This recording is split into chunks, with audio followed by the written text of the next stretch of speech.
Hey guys, welcome to Green Bean Fiction. So in today's video we are gonna see, what if Deku became Red Hood and fell for Fuyumi? Part 2, Final. This story is Killer or Hero by Thicky67. Before starting, make sure to hit that like button and subscribe the channel if you are new so you won't miss our latest videos. Narrator Pav. The day after the failed attempt of Izuku's capture, Momo and Shoto arrived at Fuyumi's home as they were invited for dinner. Both top heroes were dressed casually with their daughter galloping between them ready to see her friend. Momo sighed as she rubbed her muscles from the soreness from yesterday's ambush. It still angered her that he defeated them so soundly. Sure, they did considerable damage to him, but she could tell he wasn't trying to hurt them until he needed to. He was holding back. Momo sighed as she tried to put away those thoughts. She was to have dinner with her sister-in-law along with said girl's boyfriend and daughter. She needed to put work behind her for tonight. After all, Bakugo would handle the rest. They knocked on the front door, making a racket happen inside, making them all sweat drop. The door opened, revealing Izuku in a turtleneck with his right arm in a sling and wearing sunglasses. Alarm bells rang in Momo's head. "Show me. Mr. Zumi's dad. What happened?" Izuku. It's nothing too bad, Shomi-chan. I just got into a car accident yesterday. Shomi. Why are you yelling? Izuku. Oh, sorry. My hearing's been a little spotty. Momo kept her eyes on Izuku the whole time, studying his every move, dissecting him. He favored his left side not only because of the arm, but it seemed his whole right side was tender, similar to a bruise or broken ribs. His right arm showed evidence of not a break but more of a dislocation. After he took off his sunglasses, his eyes were bloodshot like they were hit with a bright light, and he had cotton in both his ears. Sure, they could all be from a car crash, but they were the same injuries Red Hood would have obtained. She needed to keep an eye on him. ***. 1 week later. Snap. Izuku dropped the limp body of the hero he was chasing on the floor. It was dead in the night, and Izuku was trailing a dirty hero, one of the last few that were trying to escape him. Yet, the plan was working. The public was starting to challenge the idea of a hero, but not all heroes. It became very obvious who Izuku was targeting, the scum of the hero world and living the pure alone. The gang was doing good, and so far the demon heads were staying out of Japan. He just needed more time. He took out his grapple hook and shot it up, latching onto the edge of the roof, and pulled himself up. He began to walk towards the next roof until a massive explosion rocked the building as the area in front of him crumbled, knocking Izuku on his back. Out of the smoke came a man with a feral grin and sharp ash-blonde hair. Dynamite. Round 2, Buckethead. Izuku quickly recovered as Bakugo lunged at him, and got to his feet, firing several rounds at the hero, who easily dodged with an explosion. An unconscious smile crossed Izuku's face along with Bakugo's. For some reason it felt nostalgic to the hero. Izuku jumped off the building back first, shortly followed by Bakugo, both trading fire in the air, neither aiming, instead just unloading fire. Before Izuku hit the floor, he shot out his grapple, going to another roof, with Bakugo unleashing an explosion that launched him towards the villain. Izuku scoffed as he propelled himself way over the ledge, turning midair, tossing a canister at the ledge the moment Bakugo reached it, and fired a singular round that hit the canister, making it explode.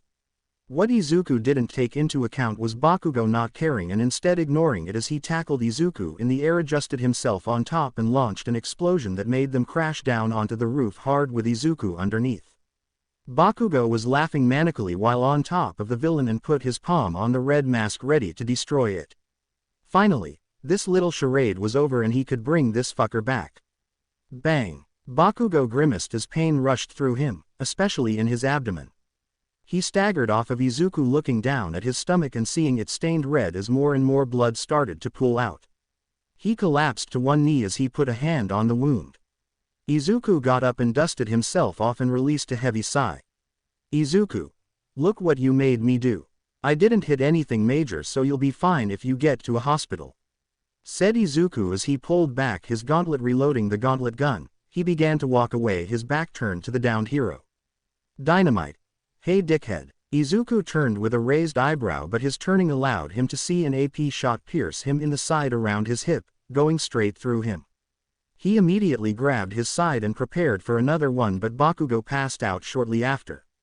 Izuku just laughed as something unconsciously slipped from his lips. Izuku. Ha ha ha ha. You still haven't lost your touch, Kachan. The next second Izuku slipped away not long after he said that, leaving a pool of his own blood. However, Bakugo wasn't completely unconscious. Bakugo. Weak D Deku. The next day asterisk. The front door of Fuyumi's house opened and two girls quickly ran in with clear excitement. Shortly behind them was Izuku, who sighed as he walked in. Fuyumi had another teacher meeting which resulted in Izuku picking the girls up. Which was a pain considering he was in immense pain. You reap what you sow, I guess. Izuku felt eyes on him making him look up, seeing Momo at the dining table with a book in hand. She was analyzing him again, something Izuku had felt from her for the past few days. Yet he couldn't do anything, due to her status as Fuyumi's sister-in-law and that she and Shoto were staying with said sister. Before he could brace himself, Zumi hugged his hip, the same one that got pierced, making him grimace and buckle slightly before regaining himself and patting her head. She quickly ran off with Shomi, leaving the two adults alone. Izuku went to the kitchen to get some water with Momo slipping in not too far. Momo. You know, you look like someone I used to know. Izuku. Oh really, who? Momo. Izuku Midoriya. Izuku didn't flinch as he opened the fridge and reached in for a water bottle. Izuku. Really? Well, I guess I can see it, but thanks though. I'm not certain we look too much alike. Izuku was right, his hair now black, no freckles, his scars from his old quirk now long healed from the side effects of the serum. The only thing that hinted anything of his past was the green eyes. Momo. True. Yet your daughter is basically his carbon copy. Izuku didn't respond. Momo. I noticed when Zumi hugged you, that it seemed you were hurt. In the same location as the Red Hood. Izuku just chuckled as he tossed the water away, while Momo's palm glowed. Izuku. Well, dynamite does pack a punch. Izuku dodged to the side as a tranq dart missed him and rushed her, slamming a needle into her neck. She struggled to stand as she collapsed to her knees. Momo. Wah. Izuku.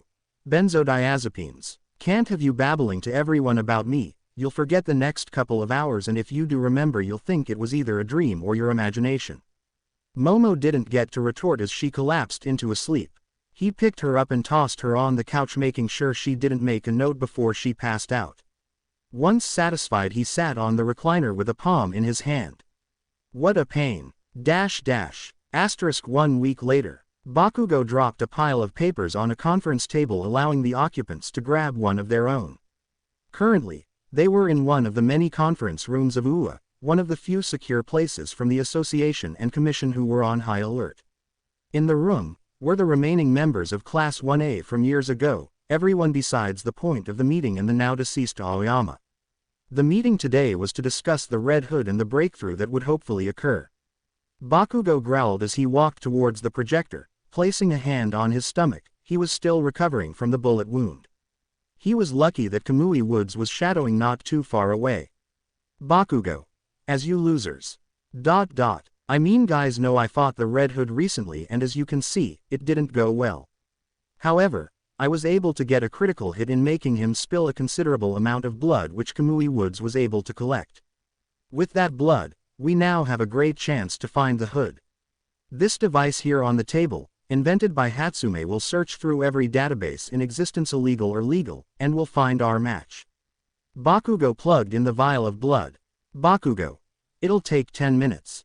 While we wait, let's throw out some theories in case it somehow is a thud or the machine explodes. This is Hatsume we are talking about.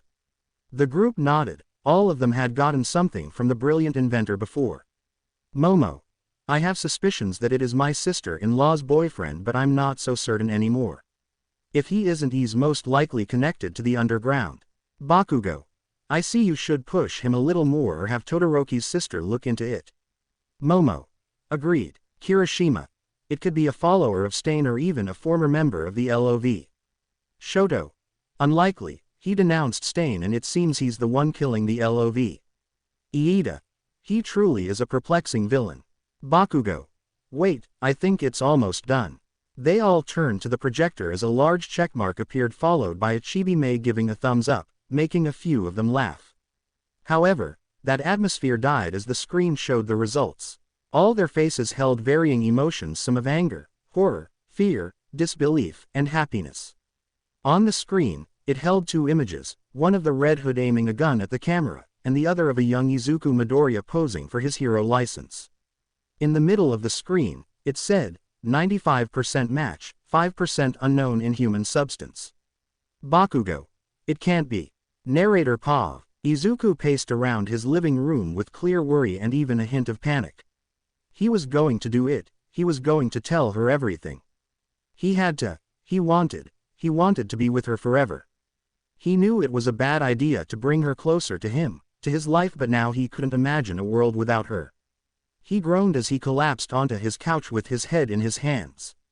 Why was this so hard? Oh, he knew it was because his life was a mess.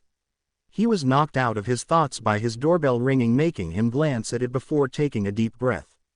Izuku. Okay, let's do this. He opened the door, revealing Fuyumi standing there in a simple dress and with no glasses. She had an expression Izuku couldn't describe, but if he could, it was similar to anxiety. Izuku. Fuyumi, we need to talk. She looked scared at that, making Izuku's eyes widen. Izuku. Not like that. Not like that. That calmed her down, but that expression returned. Fuyumi. Yeah, we do, also not like that. She walked into the apartment and started to glance around, while Izuku closed the door and locked it with a heavy heart. They didn't begin their talk right away, instead having a home dinner real quick along with a small soap opera, but unlike before, they hadn't said a word to each other. Once they were done, Izuku took her to his office to begin the talk. She stood there and stared at him with a hint of worry as he had his back to her while resting on the desk. Izuku. I haven't been completely honest with you, Fuyumi. I've been lying even if I didn't mean to. There's a side to me that I kept hidden for so long. Initially, that was because I didn't think we'd last long, but now. Things have changed. Izuku turned around holding a red helmet in his right hand that was all too familiar to Fuyumi. Her eyes widened and she began to back away from Izuku, breaking his heart. Fuyumi. You're the Red Hood. Izuku. Yes. Fuyumi. Why? Izuku. I wanted to create a perfect society for Zumi, where she would never have to worry about taking a walk at night. Where she could be whatever she wanted to be and not worry about the outside world. I wanted her to be safe, and in my eyes that was the only way, so she didn't die like I did at one point. When you came into my life, my fervor to get this done increased. Fuyumi. You are him, aren't you? Izuku. Huh. Fuyumi. Izuku Midoriya. Izuku. How did you? Fuyumi.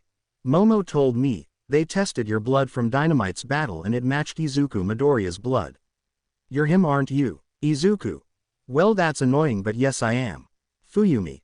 What happened? Izuku sighed as he sat on the edge of his bed. The day I was buried was also the day I was born. It was dark, so dark, and very cold.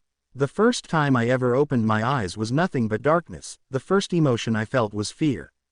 Through my panic, I was able to claw myself out of the dirt or mud, at the point probably lucky it was raining. I don't know how long I wandered around confused. You see, I didn't remember anything when I woke up. I was a blank slate, like a baby in a grown body that still remembered some of its old movements. I eventually found a TV playing my own memorial, but I just stared at my reflection with awe and wonder, not even truly paying attention. However, that's when they found me. It was an older man and a woman I learned was his daughter. He called me, Izuku, and told me it was time to return home. I just remembered thinking, he knows my name. Is that my name? It must be my name if they know my name and who I am. They must be trustworthy. That was the greatest mistake of my life. They took me in, and that's when I began training for them, as their new tool. Day in and day out they broke me down and rebuilt me into a killer, a weapon. Even back then some of my hero tendencies were still ingrained in my body, even if I didn't remember any of it. They destroyed those tendencies and they finally received their weapon. I was a dull existence for a long time, with no emotions, no thoughts, no freedom, a doll that followed any orders I received. That's how Zumi came to be, an order to procreate with a strong female in their order. I complied and Zumi was born. I'll be honest, I didn't care for Zumi in her very early childhood, both parentally and physically. I didn't interact with her until she was 2, and that was only because they needed someone to watch her after her training. I guess that was the first mistake they made, as I was given guardianship over her, and then one day she just asked me a simple question. If she could be a hero like the hero in the video she was watching. My memories came like a wave after that, filling my head in moments. However, there was one problem. There was no emotion attached to any of them nor sound. The memories were clear like in a movie. Imagine a silent movie in first person, but no emotion is conveyed by the camera. You are just left to interpret whatever the character should be feeling at that moment. That's what my memories are like from that past. That's why, if I'm honest, I don't view myself as Izuku Midoriya. Instead, I see us as two different people born from the same body. He was born when this body was conceived and I was born after its death and resurrection. I am not Izuku Midoriya, I am just a twisted version of what he once was. Izuku finished his tale, not even noticing Fuyumi sitting down next to him with a somber look. It was silent for a second before Fuyumi broke it. Fuyumi, why are you telling me this? I could share it with the others. Izuku, it's because I love you. I wouldn't blame you for telling them and I would never hurt you for it. I would leave your life like I never existed. Fuyumi, but why now? Izuku, I was going to propose to you. They stared at each other, looking deep into each other's eyes. Then they connected into a passionate kiss which lasted for a solid minute until Izuku separated, looking at her with slight shock. Fuyumi, I love you too. Even if don't agree with what you're doing, I love you too much to tell anyone. I trust the father of my child. Izuku stared at her with shock as she just smiled and nodded, making Izuku wrap her in a hug. Small tears started to fall down his cheeks as he hugged her close. He'd never let her go. Izuku marched through an office building, dodging under a bone spear which was countered with a gunshot to the attacker's head. And dodged under a flaming sword swing and kneed the attacker in the stomach, followed by a bullet to the back of their head. Then he continued his march down the hallway. He was in the Safety Commission building, going straight for the director. He was trying to get to them before they were able to disappear or escape him. However, Izuku froze as he saw someone stopping them down the hallway. Izuku. Should have known you were the new agent. A woman stood across the hall in a red and white bodysuit similar to a Power Ranger, with a helmet with a spike on top and a bag on her hip. Her hair was pitch black, no longer in her old bowl cut but instead a flowing braided ponytail that went to her knee. She pulled out a gun from her bag and aimed it at Izuku, making him raise an eyebrow before his eyes widened in shock as he remembered something. As she fired a single bullet, Izuku fired a barrage back, but the singular bullet enlarged to the size of the hallway with the same speed as if it were small still. Tearing through the hallway and easily consuming his gunfire in its path, Izuku broke through a door leading into a conference room to avoid the attack. The bullet continued its destruction until went through the side of the building, then reverting back to its original size. Izuku. Crazy bitch. Yui Kodai rule. Quirk size. Ability to adjust the size of any inorganic object she touches. Shortly after her graduation, she was picked up by the Safety Commission and was quickly trained to replace the aging Hawks due to her quirk. A perfect quirk for a job like this: infinite ammo, infinite capacity, and infinite capabilities. Izuku cussed as he rolled back up, dodging another giant bullet that tore through the building. He tried to return fire at her, but she would just fire another giant bullet, stopping them and forcing Izuku to dodge again. He fired another barrage of bullets at her, thinking this time they would hit, but a boulder materialized in front of her, blocking all the shots, and then materialized, showing Yui aiming her gun and firing another giant bullet. Izuku barely dodged, with it still knocking him off balance onto his back. While on his back, he fired another barrage at Yui, but she just made another boulder that blocked all the shots. Izuku sighed as he rolled away, dodging the boulder she threw at him, causing the floor to cave in and making them fall down the floor. Izuku coughed while on his back as the dust settled over him, along with small splinters of the table that landed on scratched his armor. Yui looked down the hole with a bored expression before picking up a paperclip and straightening it out before humming as she dropped it down, needle down. Izuku's eyes widened as it tripled in size, with Izuku rolling away as it barely missed his head, piercing straight through the ground like a spear. Yui jumped down into the hole, tilting her head to the side as Izuku shot at her, and she returned a single shot that she only made about the size of a bowling ball, hitting Izuku in the chest, shattering his armor and launching him back through the wall. Yui sighed as slowly walked to the hole, unloading her mag to see how many bullets she had left. She stepped through the hole, making the mag the size of a door, blocking 3 more shots from Izuku before tossing the giant mag at him, crushing him underneath it. They were in a lobby, probably a reception area, with Izuku in the middle of the area. His entire lower body was under the mag, along with his right arm, and his left arm lost its gun, which was above his head. His mask was glitching out but still kept his identity barely hidden. He aimed at her with his wrist gun, but she just shot his wrist, breaking it along with his wrist, making it fall limply. He tried to struggle, but Yui put her foot on the enlarged mag, stopping his movement. Izuku. Fuck. Yui. So vulgar. Yui said without a single emotion as she pushed a new clip into her gun and aimed it at the downed Izuku, ready to finish this charade. Until a wall exploded, revealing 2 heroes that made Izuku groan and Yui raise an eyebrow at them. Bakugo and Ochako stood by the new hole, both panting from what seemed to be them running, and fear appeared on their eyes seeing the injured Izuku with Yui about to finish him off. Bakugo. Rule. Stand down. He's done, we can take him in, an answer for everything. Yui just stared at them with a blank look before turning back to the downed Izuku and readying the shot again. Yui. That's not your call to make. Yui pressed the trigger, but the gun got covered in a pink glow before crashing out of her hand and crushed under its weight, destroying it. Yui glared at the female hero as her outstretched hand glowed pink. Yui. You two are making a grave mistake. Ochako. And we're stopping you from making one yourself. Yui scoffed as she reached into her satchel and pulled out a pocket knife. It turned into the size of a small sword and charged at Bakugo, who jumped out of the way. Bakugo shot 2 AP shots at her, but she turned the sword into a buster sword, blocking them. She reverted it back and swung at Bakugo, barely nicking his shoulder, with him releasing an explosion at her, knocking her back. While they were fighting, Ochako went to help Izuku, putting her fingers on the giant mag and lifting it off him. Izuku. Yeah, probably wasn't the best idea to help me. I'm not exactly the most popular person for you two to save. So, you probably should have let me die. Ochako. I won't let you die on me again, Izuku. Izuku froze as he glanced towards her, seeing a hopeful expression on her face. Her arms were wrapped around him in support, and he growled as he pulled himself away and stood up. From the pain he felt, it seemed like a few broken ribs, a shattered left wrist, and maybe a concussion. He'll be fine, maybe a day or 2. He looked to the 2 heroes fighting and thought of leaving them to handle it, but he didn't want to deal with Yui again. Izuku. Well, might as well play the cards I have. Go help him, I'll be long support. Ochako. Right. Izuku's sweat dropped at how fast she listened to him. Was she really that desperate to reconnect with Deku? Well, she'll be disappointed. Deku's been dead for a long time.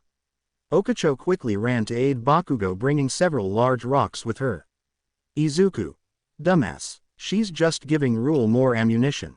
And to prove him right, Ochako threw a boulder at Yui, who blocked it with her blade and touched it with her hand, making it a pebble and tossing it towards Bakugo and turning it back into a boulder, forcing Bakugo to dodge. Ochako, seeing her mistake, dropped the boulders and made her hands glow pink as she made a finger gun motion and pointed it at the sword. A pink ball of light tore through the air as it headed for the sword, forcing Yui to drop it as it got hit and immediately plummeted to the ground with intense gravity. Yui scoffed as she pulled out a pen and turned it into like a staff, backhanding Ochako and dodging another blow from Bakugo. That's when Izuku saw his opportunity. He tossed a rock at Yui, who caught it with a growl. However, before she could increase its size, it exploded into a bright light, blinding Yui. Izuku had stuck a flashbang in the rock. Seeing his opportunity, Bakugo blasted himself forward and landed an explosion-powered punch across her face, knocking her out and embedding her into the ground. Izuku limped towards them before standing next to Bakugo. Bakugo turned to him expecting something, making Izuku sigh as he tapped the side of his helmet. It went back, opening up the helmet on the red portion. However, Izuku just tossed it to the side as it was broken and self-destructed on the floor. Thankfully, his black dye had run out, so his hair was green again and his makeup was faded on his cheeks, showing his freckles. Izuku. Well, this is annoying. Bakugo. Deku. It's really you. Izuku just sighed as he walked toward Yui and got the 2 on guard. Immediately, Izuku aimed his gun down at the injured Yui. Bakugo immediately aimed at Izuku with an AP shot and a nervous expression. Bakugo. Stand down, Deku. She can't do anything anymore, she's done for. Izuku. So naive. No. 2. She's the safety commission's agent. Nothing will happen to her. She'll be a nuisance to me later and then you all as well. If the safety commission hears about what happened here, you both will be on permanent leave. This is the only way that benefits both of us. Ochako. You don't have to do this, Deku. We know about your dealings with the demon heads. We can help you leave them, just come back with us. Izuku laughed loudly as he rubbed his head with his injured arm. Izuku. You are deeply misinformed. I haven't worked for the demon heads for almost 2 years. This is all me. Bakugo. Then explain why you are doing this. Why didn't you come back? Bakugo's temper was sky-high due to the situation, but Izuku was confused. From what his memories showed, even without the emotions or sounds, it was obvious in his past life that he and Bakugo weren't that good of anything. Izuku. Does it even matter if you know? I'm doing what no one will do. I'm making Japan better for the future. And I will do what I need to achieve this goal. Bakugo. What happened to you? What happened to the nerd who loved heroes? What happened to the Deku that showed everyone that he was different? What happened to the hero who wanted to save everyone? Bakugo held a frustrated look as he glared at Izuku. Ochako looked scared at seeing Izuku like that. Izuku just scoffed. Izuku. Was that supposed to reform me or something? Quite cheesy, don't you think? Bang. Bakugo. No. Izuku fired a single shot, killing Yui, and then dropped a smoke bomb before the other two could do anything. Bakugo screamed in anger and anguish as he fell to his knees, so close. Narrator Pav. Izuku pushed away a small Brussels sprout away from his plate, making Fuyumi growl under her breath as she tried to make Izuku eat it. Currently, they were on a small date before they would go visit the Todorokis to spread the good news about both the engagement and pregnancy. Izuku smirked as Fuyumi finally shoved the Brussels sprout in his mouth. At the same time, a waiter bumped into someone, making him fall over and dropping all of his platters with a loud clatter. Izuku's heart plummeted as his eyes went into pinpoints and the veins in them began to go green. Flashes of his torture went through his mind along with the training the demons did. Izuku. No, not now. Izuku stood up, knocking his chair back, making Fuyumi look at him with worry, especially since he was hyperventilating. Fuyumi. Izuku. Izuku. I just need some air. Izuku began to walk towards the exit as he tried to suppress the memories and the anger from consuming him, along with the urges. His veins began to glow a sickly green as he shuffled towards the exit. The people around seemed to be showing concern for the sickly-looking man, causing one of the waiters to reach for him. Waiter. Sir, are you okay? Do we need to call an ambulance? Izuku didn't respond, causing the waiter to put a hand on Izuku's shoulder, making Izuku's eyes widen. Izuku then smacked his arm to the side, hitting the waiter in the chest and launching him across the restaurant. Izuku. Get off me. Izuku burst out of the restaurant, not even staying to see if the waiter was even alive. He quickly made it to an alley and leaned against a wall as he finally began to calm down. He collapsed to the floor, sitting against the wall as his veins began to die down. It didn't take long for Fuyumi to find him and quickly ran to his side. Fuyumi. Izuku. What happened? Are you okay? Izuku. Yeah, I'm good now. Fuyumi. What was that? Izuku. A Lazarus attack. Do you remember the serum they stuck me with? Fuyumi. Yeah, Izuku. When I got revived by Ares' outburst, it combined with my DNA, making it similar if the real stuff that raised me. So, I suffer the same conditions as one raised from the dead, basically fits of rage and violence. Usually, I'm able to control myself, but sometimes I lose it. Fuyumi. How often? Izuku. Usually once a year. I was doing good though until earlier. Come on, let's go back. I need to apologize for what I've done and pay for any damages. Fuyumi. I already told them it had something to do with your quirk. They seemed to understand. Izuku. Thank you. They both returned to the restaurant and Izuku apologized and offered to pay for the damages. But the owner refused as he had a son who suffered from similar quirk outbursts and understood. As the couple left, Izuku retreated into his mind, the memories of his death still playing throughout his mind. Unfortunately, that was the only memory of his past where he felt the emotion and heard everything. The only memory that still haunted him. Izuku's boot crunched on wet pavement as he walked through an evening crowd. He pulled his red hood even higher as the rain came down. He entered a small building weaving through some more civilians before standing on a balcony overlooking a stage. On the stage was a man performing many magic tricks that the crowd adored, mostly children with their parents. Izuku's eyes narrowed as he focused on the man on the stage, Mr. Compress. Or rather his reformed self. It seems after the collapse of the LOV he went straight using his talents for magic to bring joy to children. Ironic considering he was the reason why one died.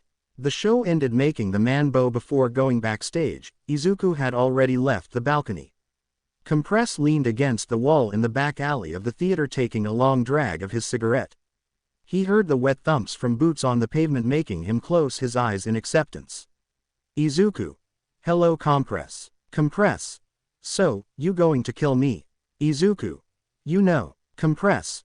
Well, when news reports for the past couple of years show the people you used to work with get brutally murdered. It's pretty easy to see the pattern. If it means anything, I wish I didn't listen to that brat, then maybe. Hey. Who am I kidding? I was always going to end up like this. However, that kid deserved better. Izuku. Bang. Dash dash. The morning was dreary and wet, the aftermath of the previous night's storm. Jin sighed as the jingle of automatic doors opened. He straightened up, put away his broom, and went to the register. He had a family to think about. He tried to help Toga but she refused it. Her death wasn't on him. That's what his wife kept telling him, but still, he felt responsible. Jin. Good morning. Need help finding what you need? The figure seemed to be a man with a large fur coat wrapped around him, but what Jin found odd was the red hood over his head that seemed to be from a different jacket. Izuku. No, I found exactly what I'm looking for, thanks though, twice. Jin's eyes widened as the figure pulled out a gun and fired a single bullet that pierced his side, making him fall backward. Izuku stalked towards the down twice and just stared down at him. Izuku. I was thinking of letting you go since you didn't do anything, and even then you were getting used. Plus you moved on and reformed, even have a family, but actions always have consequences. Jin didn't get to respond as Izuku fired a single shot into the former villain's head. Not many were left on the list. Narrator Pav. Yeah, I'm changing the writing style again, cry about it. Asterisk. Izuku casually walked to his car with a sigh. Another long day of pretending not to be the Red Hood. Even with him revealing himself or Izuku Midoriya as the Red Hood, Momo was once again on his trail for Fuyumi's fiancé, already putting his pieces together. Could her brain even take another amnesiac before croaking? I mean, this would be her 5th time already. Izuku's feet crunched on the snow as he walked across the lot in the starless night with only the moon in its half-phase giving light. Izuku sighed once more as he clicked the button to unlock his car. Boom, which exploded in a fiery blue explosion, making Izuku release an even heavier sigh. That was my favorite car, muttered Izuku with a frown. He glanced at the figure next to the car who was wearing a black cloak wrapped around them tightly.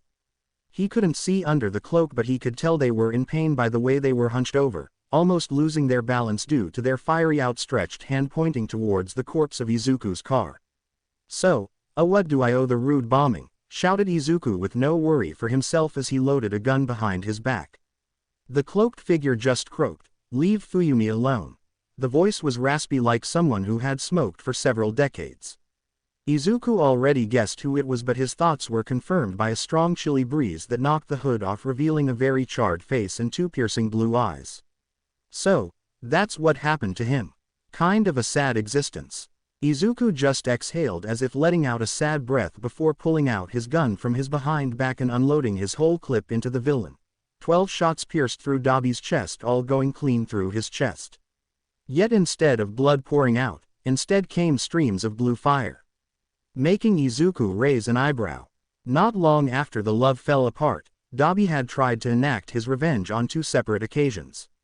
The first was against Endeavor ambushing the hero. It resulted in Endeavor's retirement, but also Dabi having to get more donor parts. The second time he tried against Shoto, who was fresh in the top 10 at the time. The result of that scuffle was Shoto earning the 3rd spot and Dabi's body getting completely burned to the point his parts were melted together. Ever since Dabi hadn't been able to replace body parts, nor can the old parts fall off due to them being melted to him as if they were actually his own. His quirk has also unfortunately gotten out of control as well since these incidents, with it now always active inside him and leaking out of him from wounds. More fire started to spew out of the bullet holes, making Izuku take a step back. Dabi was essentially a ticking time bomb and Izuku had just shot the bomb. The fire began to spew out of the holes like flamethrowers as the holes began to grow larger like cracks traveling along Dabi's body.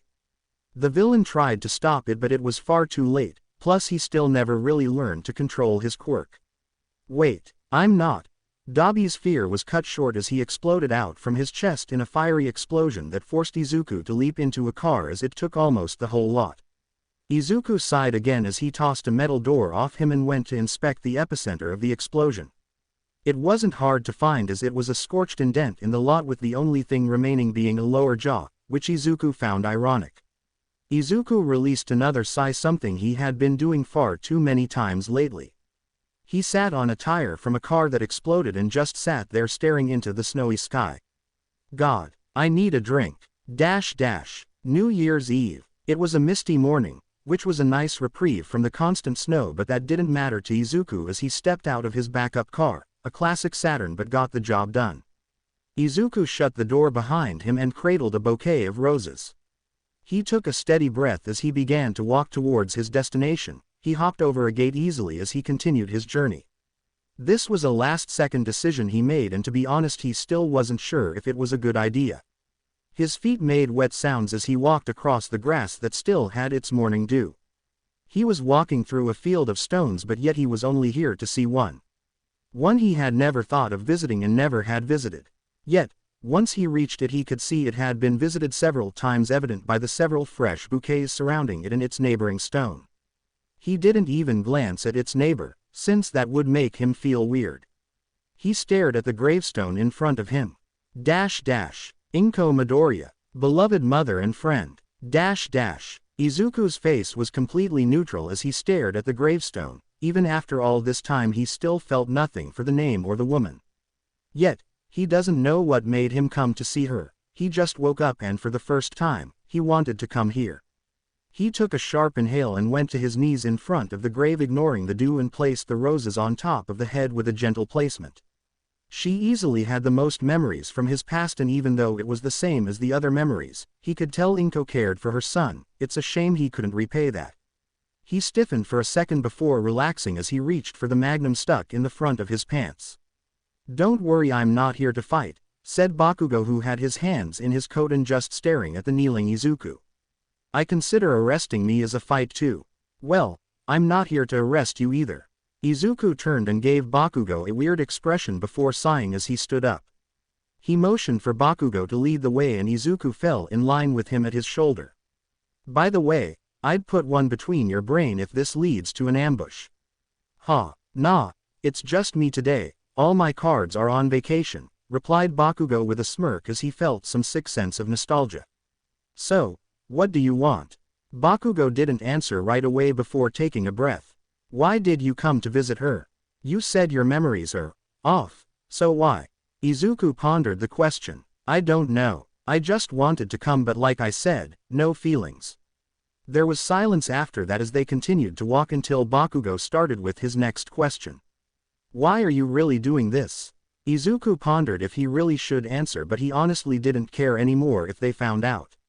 He doesn't know why, but he really doesn't. I've decided to settle down. That made Bakugo gape as Izuku continued to stare forward, continuing to walk. I have a kid, and when I came here, and saw this country still a shithole, I decided to make sure nothing could harm them, and now that I'm getting married as well, I need to finish this. Bakugo didn't say anything as he processed everything. So you moved on. There was nothing to move on from, Dynamite. I'm simply living my life. Bakugo huffed as he was upset at the response but understood it. So, anything else? Bakugo took a second to respond. No. You can go, but next time I see you, I will put you in the back of a cruiser. Izuku just laughed as he walked off, giving a lazy wave as he made his way to his car. You can try, but I might put another hole in you. Bakugo scoffed at that, but Izuku was already long gone by then. Izuku found him, and he finally found him. He found him in a position he never even thought of, and the same for the heroes, the reason he was able to avoid both. Izuku found him completely by accident, but he recognized him even with all that hair and grime. Izuku kicked the shopping cart to the side into a pile of snow, knocking all of the target's remaining possessions.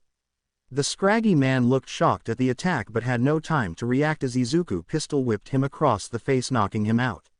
Izuku stood over the homeless man with a feral grin as he pocketed his pistol. Usually I would have just killed you just like the others, but no. This time I want to take my time. Shigaraki. Narrator Pav. Izuku stood on the edge of a rooftop overlooking the dark city. It was a thunderstorm out, evident by the endless rain and the occasional flash of light that illuminated the dark city, followed by the roar of thunder. He was in his usual attire minus his red helmet. After all, it was most likely going to get destroyed after tonight. He felt the tracker Bakugo thought he had subtly placed on Izuku. It was a time-based one as well.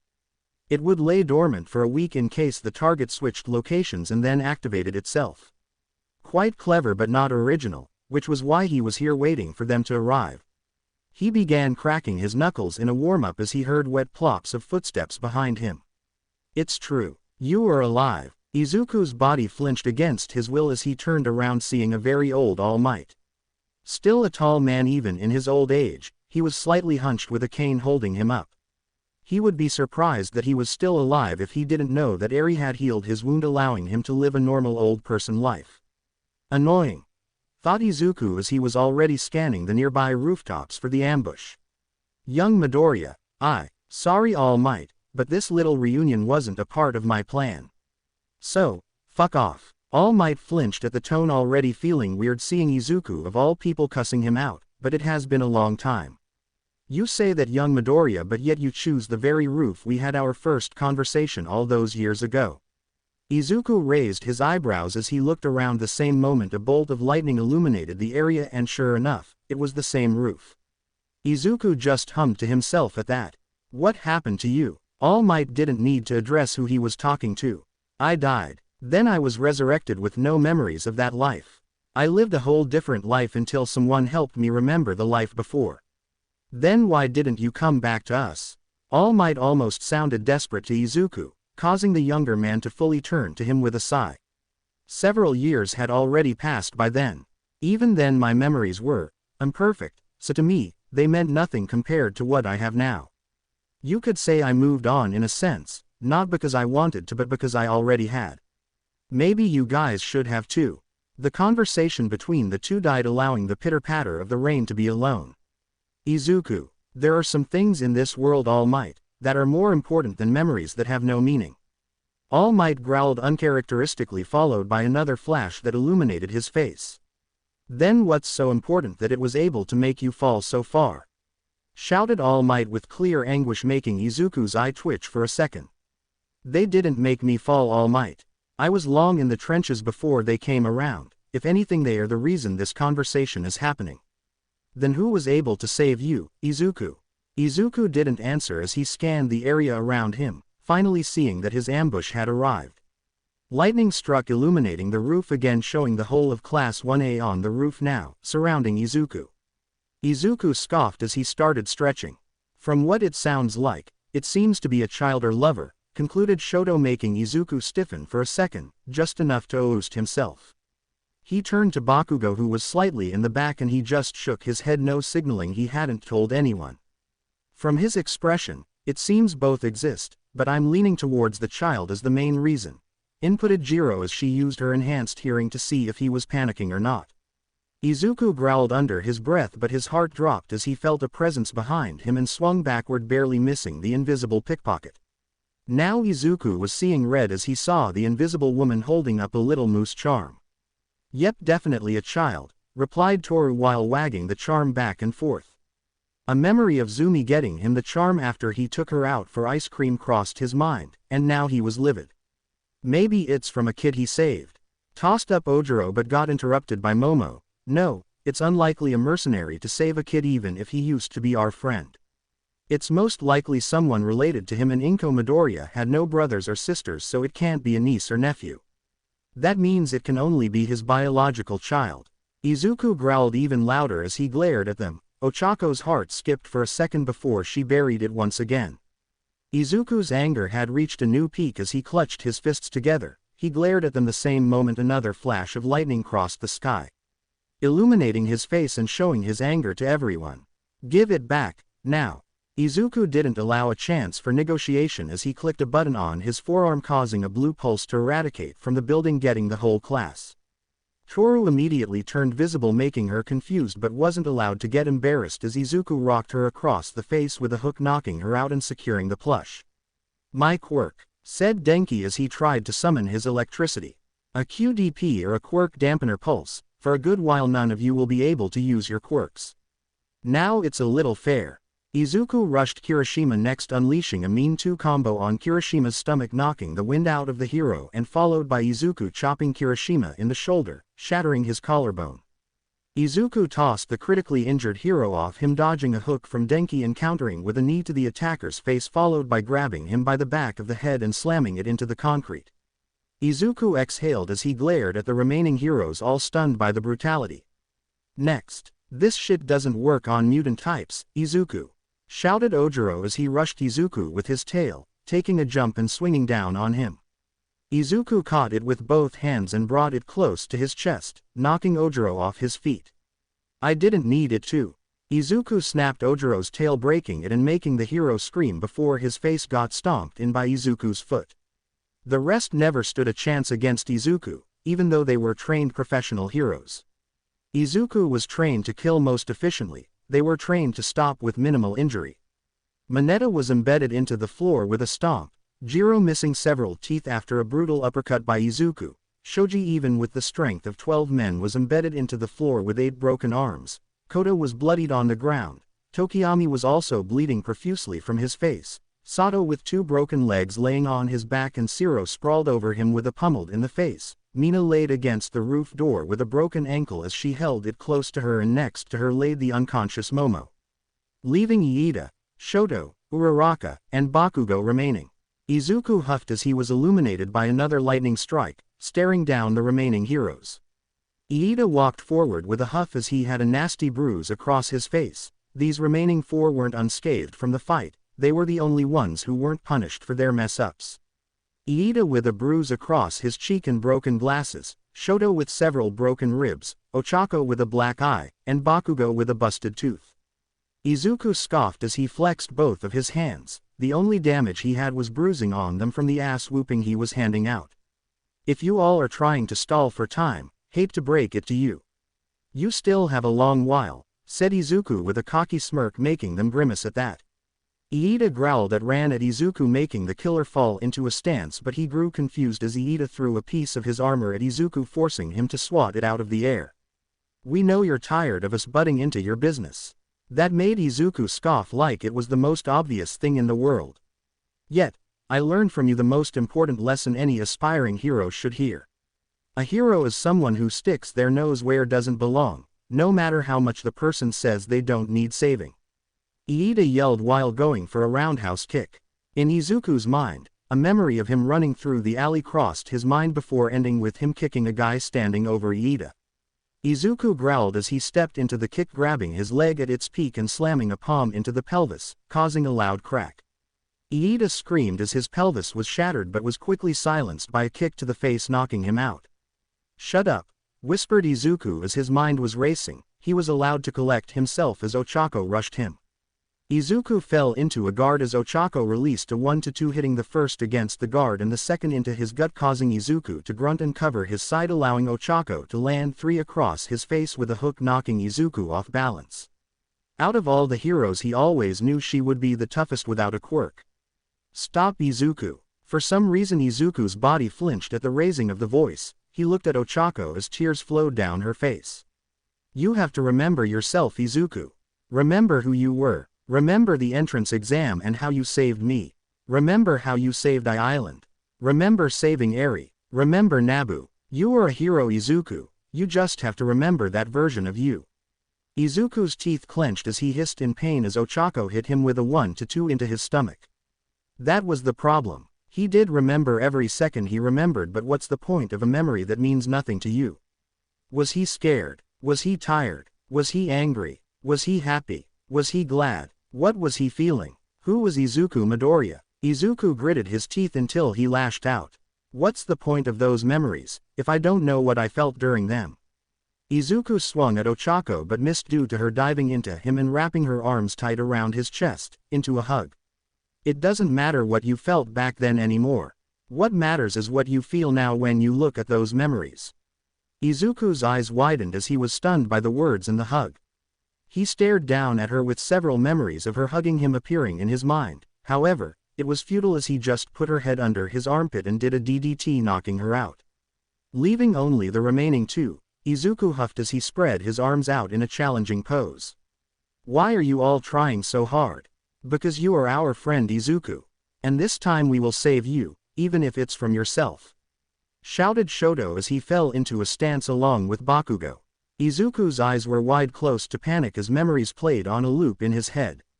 He tried to take a step back but the semi-conscious Ochako clasped the back of his ankle, throwing him off balance and falling onto his back, skidding into an empty slot of the roof due to the rain. Shoto and Bakugo quickly ran towards the downed villain, making Izuku panic as he slammed his hand on his gauntlet, causing several small explosions to go off under him, creating a circle and caving in the roof, taking both him and the two heroes into the building. It was an apartment hallway with dozens of abandoned apartments boarded up along the hall. Izuku got up and immediately blocked a knee from Shoto but wasn't able to avoid the hook from Bakugo across his face. The fight had become a brawl as the 2v1 continued to beat each other. Izuku would block one, the other would land a hit, because after fighting almost 20 plus heroes, Izuku was reaching his limit. Yet, he couldn't let these two figure that out. Izuku slapped Bakugo's punch away from him, making him bounce into the wall, and allowing Izuku to focus on Shoto.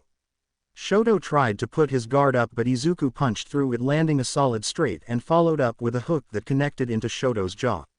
With enough power behind it, that it lodged Shoto's upper body into a wall, making his body fall limp. Izuku exhaled loudly as he turned to Bakugo, who stared at him with a stone face. Damn, even without a quirk he's still superhuman. However, he's still human. Bakugo analyzed Izuku to confirm his thoughts. Izuku was panting heavily, his left eye was beginning to swell shut, the other blood red. He seemed to favor his right side, meaning the other most likely was suffering, and his left ankle seemed to be swelling even through the armor. I got this. I won't fail. Bakugo hyped himself up as he rushed Izuku, forcing the villain to turtle to avoid more damage. Bakugo's was the most direct approach to stop Izuku. He was going to beat the sense back into him. Izuku hid his head behind his forearms as Bakugo began to throw heavy haymakers into them and ended with a hook body blow into his left side, making Izuku grunt as he fell to a knee. Bakugo then landed two more hits across Izuku's face until Izuku countered with a gut punch that made Bakugo spit out blood. Izuku roared as he shot up, tackling Bakugo through a wall into one of the abandoned apartments. Izuku straddled Bakugo and began to beat down the hero as he sheltered his head. Bakugo responded by punching Izuku in the left side again, making Izuku buckle, allowing Bakugo to kick him off. Bakugo jumped to his feet, tackling Izuku back into the hallway and tossed him away into a wall, bouncing off it. Izuku turtled up again as Bakugo unleashed another barrage. Bakugo wasn't going to say a single word as he laid the beat down, and this did more mental damage than any talking would have done. Since Izuku was alone with his thoughts and the silence, Izuku roared as he deflected a punch and countered, hitting the hero across the face and knocking a tooth out. Izuku then grappled Bakugo, lifting him in the air before turning and slamming him down into a spinebuster.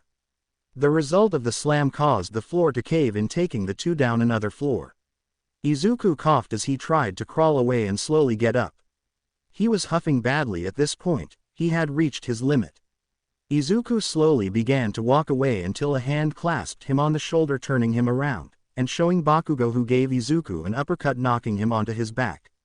Izuku's head swam as he was probably concussed. He made a motion to get up but was stopped by a hand reaching out to him. He looked up in his cloudy vision, seeing Bakugo offering a hand with a sad face. Please stop, Deku. I don't want to fight you. A flood of memories came over Izuku, every single one of him, and Bakugo overwhelmed his mind in one moment until it ended in a river. Izuku slapped the hand away and slowly stood up. I'm not Deku anymore, so stop pretending I am him. said Izuku in a defeated voice as he collapsed under his legs, falling back down. Yes, you are Izuku. You may not believe it or accept it, but deep down I still see that nerd I knew for all those years. Izuku growled as he forced himself up again, but anger was clearly across his face this time. You act like we were such great friends. Did you forget? I still have the memories, and even though I don't know what I felt, it's pretty obvious what you felt towards me. Bakugo flinched at that and looked away for a second. Izuku was not wrong about that. I did hate you, but yet at the same time, I was nothing without you. You were something I couldn't live without. Izuku gained a confused and frustrated look before he growled again. Izuku turned and kicked a door down, confusing Bakugo as Izuku stalked into it but returned half a second later, tossing a heap towards Bakugo. Bakugo's face went into shock before a snarl appeared on his face as he looked down at the trash at his feet. It was a scraggly homeless man with long bushy bluish hair and severe wounds all over him. Hell, he was barely breathing. If you all cared about me so much, why the hell is he alive? Why were any of them still alive? Bakugo didn't answer right away but instead tried to move towards Izuku, but the villain pulled out a gun and aimed it at the hero. Bakugo sighed as he stared at Shigaraki. It's simply because I was never able to find them. God is my witness, Izuku. I searched the whole goddamn country for them, but like the rats, I was never able to find them. If I did, I can promise you I would have killed them. Izuku snarled as he put a finger on the trigger, but his hand was shaking until it fell to his side, with Izuku having a dejected look. I want to kill you, I really do. Yet for some reason I can't. I don't know what we had, Bakugo, but there's something in the back of my head that's stopping me from killing you. That's you, Izuku. That's the Izuku that I knew still inside you. Izuku's eyes widened for a split second before closing with a sigh. Izuku then turned and began to slowly walk away. Bakugo did not attempt to stop Izuku because he got what he came for, Izuku to listen to him. Bakugo knelt and put a finger to Shigi's neck and sighed, feeling nothing. It seemed he died while they were talking. Narrator Pav. Izuku was sitting on top of a desk looking out into the starry nightlife from a CEO's office in the largest tower of Jakku City. He was in his usual attire, his red hood outfit with a magnum resting in his lap as he sat on the edge of the long oval desk staring out the window with a neutral expression. Behind him, strewn about the bloody room, were the remains of the Metal Liberation Army's higher-ups. They would have been a challenge due to their quirks if he attacked straight up. That's why he poisoned their food before he began his attack. It was easy picking while they were barfing up blood to finish them off. However, that wasn't on Izuku's mind at the moment. It had been a month since his fight with his past class, and well, it was still playing on repeat in his mind. The memories as well of his time at UA were on constant replay in his head with the usual monochrome visuals and mute characters, but for some reason, his heart hurt every time the memories played out. It wasn't physical pain, he already checked, but he still didn't understand why it hurt so much. Izuku sighed as he put the last bullet into the magnum and holstered it back into his side holster. He had a few hours until sunrise, meaning a few hours until he had to drop off Zumi to school. Plenty of time to finish up here and then follow up on the lead for the final one of those bastards. Calm down, Izuku. Can't have you losing your cool this late in the game, thought Izuku as he hopped off the table. A memory came to Izuku's mind at that moment. A memory of a small girl with snow-white hair and blood-red eyes. The colored memory was of the little girl running into his leg with fear from an alley before morphing into the girl's wide smile as she munched on a candy apple while sitting on a counter. Then, for the first time since he regained his memories, a sound came from the girl as she continued to munch on the apple. Dash dash. Can you get more candy apples, Deku-san? I already told you, Eri-chan. You can call me Izuku. And of course, I'll get you some, just let me tell the others I'm heading out. Yay. Dash dash. Izuku's eyes widened at the memory as it broke the tradition he was so used to. Instead of the usual monochrome visuals, mute characters, and unknown feeling at the moment, this time there was color, there was sound, and he knew exactly what he felt at that moment. He was content and happy. Why was this one so different? Izuku didn't ponder it for long as a name passed his lips. Eri. Dash dash. The next day asterisk. The afternoon sun peered over Musudafu as the afternoon rush began, with all the people heading home from their jobs or school. Izuku hovered near a crossroads, a common spot for the UA students to cross to get to the station. Some students usually stayed in their dorms since his death, but most still returned to their homes, especially the third years, just like his POI or person of interest. It didn't take long for his target to emerge from the gates of UA and make her way down the streets with her 3 friends. She wouldn't recognize unless he made it so due to his pulled-up red hoodie. Yet as he watched the young woman laugh and smile at something her familiar friend said, that content feeling he felt before returning. Izuku focused on her company, a boy with a red hat, and a set of blonde twins, all wearing a pair of red sneakers. They passed by him without a single glance as Izuku continued to stare at the person of interest. She had short white hair close to a bob cut but was more of a pixie cut and had the same ruby red eyes. Izuku walked to the center of the sidewalk as she stared at her back. Maybe by divine will or by her instincts as a hero in training, Eri turned around to face the person looking at her. She looked angry and annoyed at first, assuming it was some pervert, yet her expression turned to confusion seeing the hoodie. Izuku revealed his face, showing a small smile to the young woman and causing her to freeze as shock morphed onto her face. Her eyes wide along with her mouth as she stared in complete shock at the man in front of her. "Hello, Eri, I'm glad you're doing well," said Izuku on instinct as he sat on the bench. Eri stood there frozen, trying to keep her composure and not break down in the middle of the public. "Eri, you good? We have to get going, the train is almost there," said the hat boy as he turned to the girl. However, Eri ignored him with a single response. "Go, I'll take a different train. See you all tomorrow." The boy wanted to argue but gave in to the girl's demands, making Izuku chuckle seeing how flustered he was. Eri sat down next to him, staring at him the whole time as Izuku stared forward, seeing all the people pass by along with their lives. He turned towards her, his green eyes looking into her red. "Deku, Izuku ni, is that you?" "Yes, it's really me. How have?" Izuku was interrupted by Eri wrapping him in a hug. He stared down at her with an emotionless glance before softening as her body began to shake and small sobs could be heard from her. All this time I thought you were dead. That it was my fault, always thinking that if I never asked for those stupid apples you would still be alive." Izuku's expression softened again as he began to rub her back. "It wasn't your fault, Eri. It was never your fault. From what I learned, they were going to try and kidnap no matter what. But I was the one that gave them that chance." Izuku stared at the girl's back and sighed as he made her look into his eyes. "I know this must have been eating at you for years now, but forget about it. Look at me, I'm alive. But you're not yourself anymore." Izuku leaned back with a sigh. "Also, you know about that. Mr. Bakugo told me about it, but I didn't believe him when he said you were alive. But here you are." Izuku chuckled at that. "You know, you are the reason I am alive." "Huh, it's true, your little outburst at my funeral plus all the drugs in my body allowed me to be revived. Not whole but alive, so thank you for that."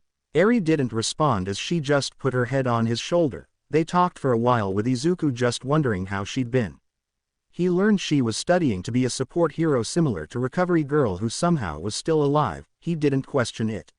She called herself Rewind, which was neat. She talked about her friends, which was Koda, Small World, and the other 2 were from an incident shortly after his death.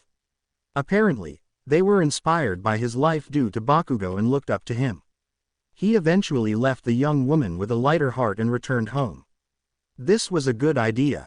The following morning, Izuku and Fuyumi could be seen sitting on a park bench cuddling as they watched Zumi and Shomi chase after each other with super soakers and a couple of other kids who joined in. Zumi still had her moments, but ever since she met Shomi she'd become more outgoing and social. It put a smile on his face seeing the young girl advanced so much in 2 years. Fuyumi was quiet next to him, making him look at her. "You alright? You feeling alright?" "I'm fine, Izuku." Izuku opened his mouth to add something, "and the baby is fine as well. It's just, when are you going to be done?" Izuku sighed, tired of hearing this question again. "I already told you, I'm almost done. You said that when you first told me to, so are you actually serious when you say you're going to give up that life?" "I am serious." "Then promise me that once this is over, you won't be that anymore." "I promise." Izuku strolled into a hospital's waiting room and pulled out his handgun, firing 5 rounds into the air, making everyone panic. The guard tried to fire at Izuku, but Izuku just shot a single round into his neck, killing him. Izuku began to tear through the hospital as he made his way to an elevator. He only wanted to see one person there. The old elevator went down slowly as Izuku reloaded his handguns with preciseness, as this was the endgame for at least half of the operation. Finally, found old Potato Head himself, and now it was time to end it.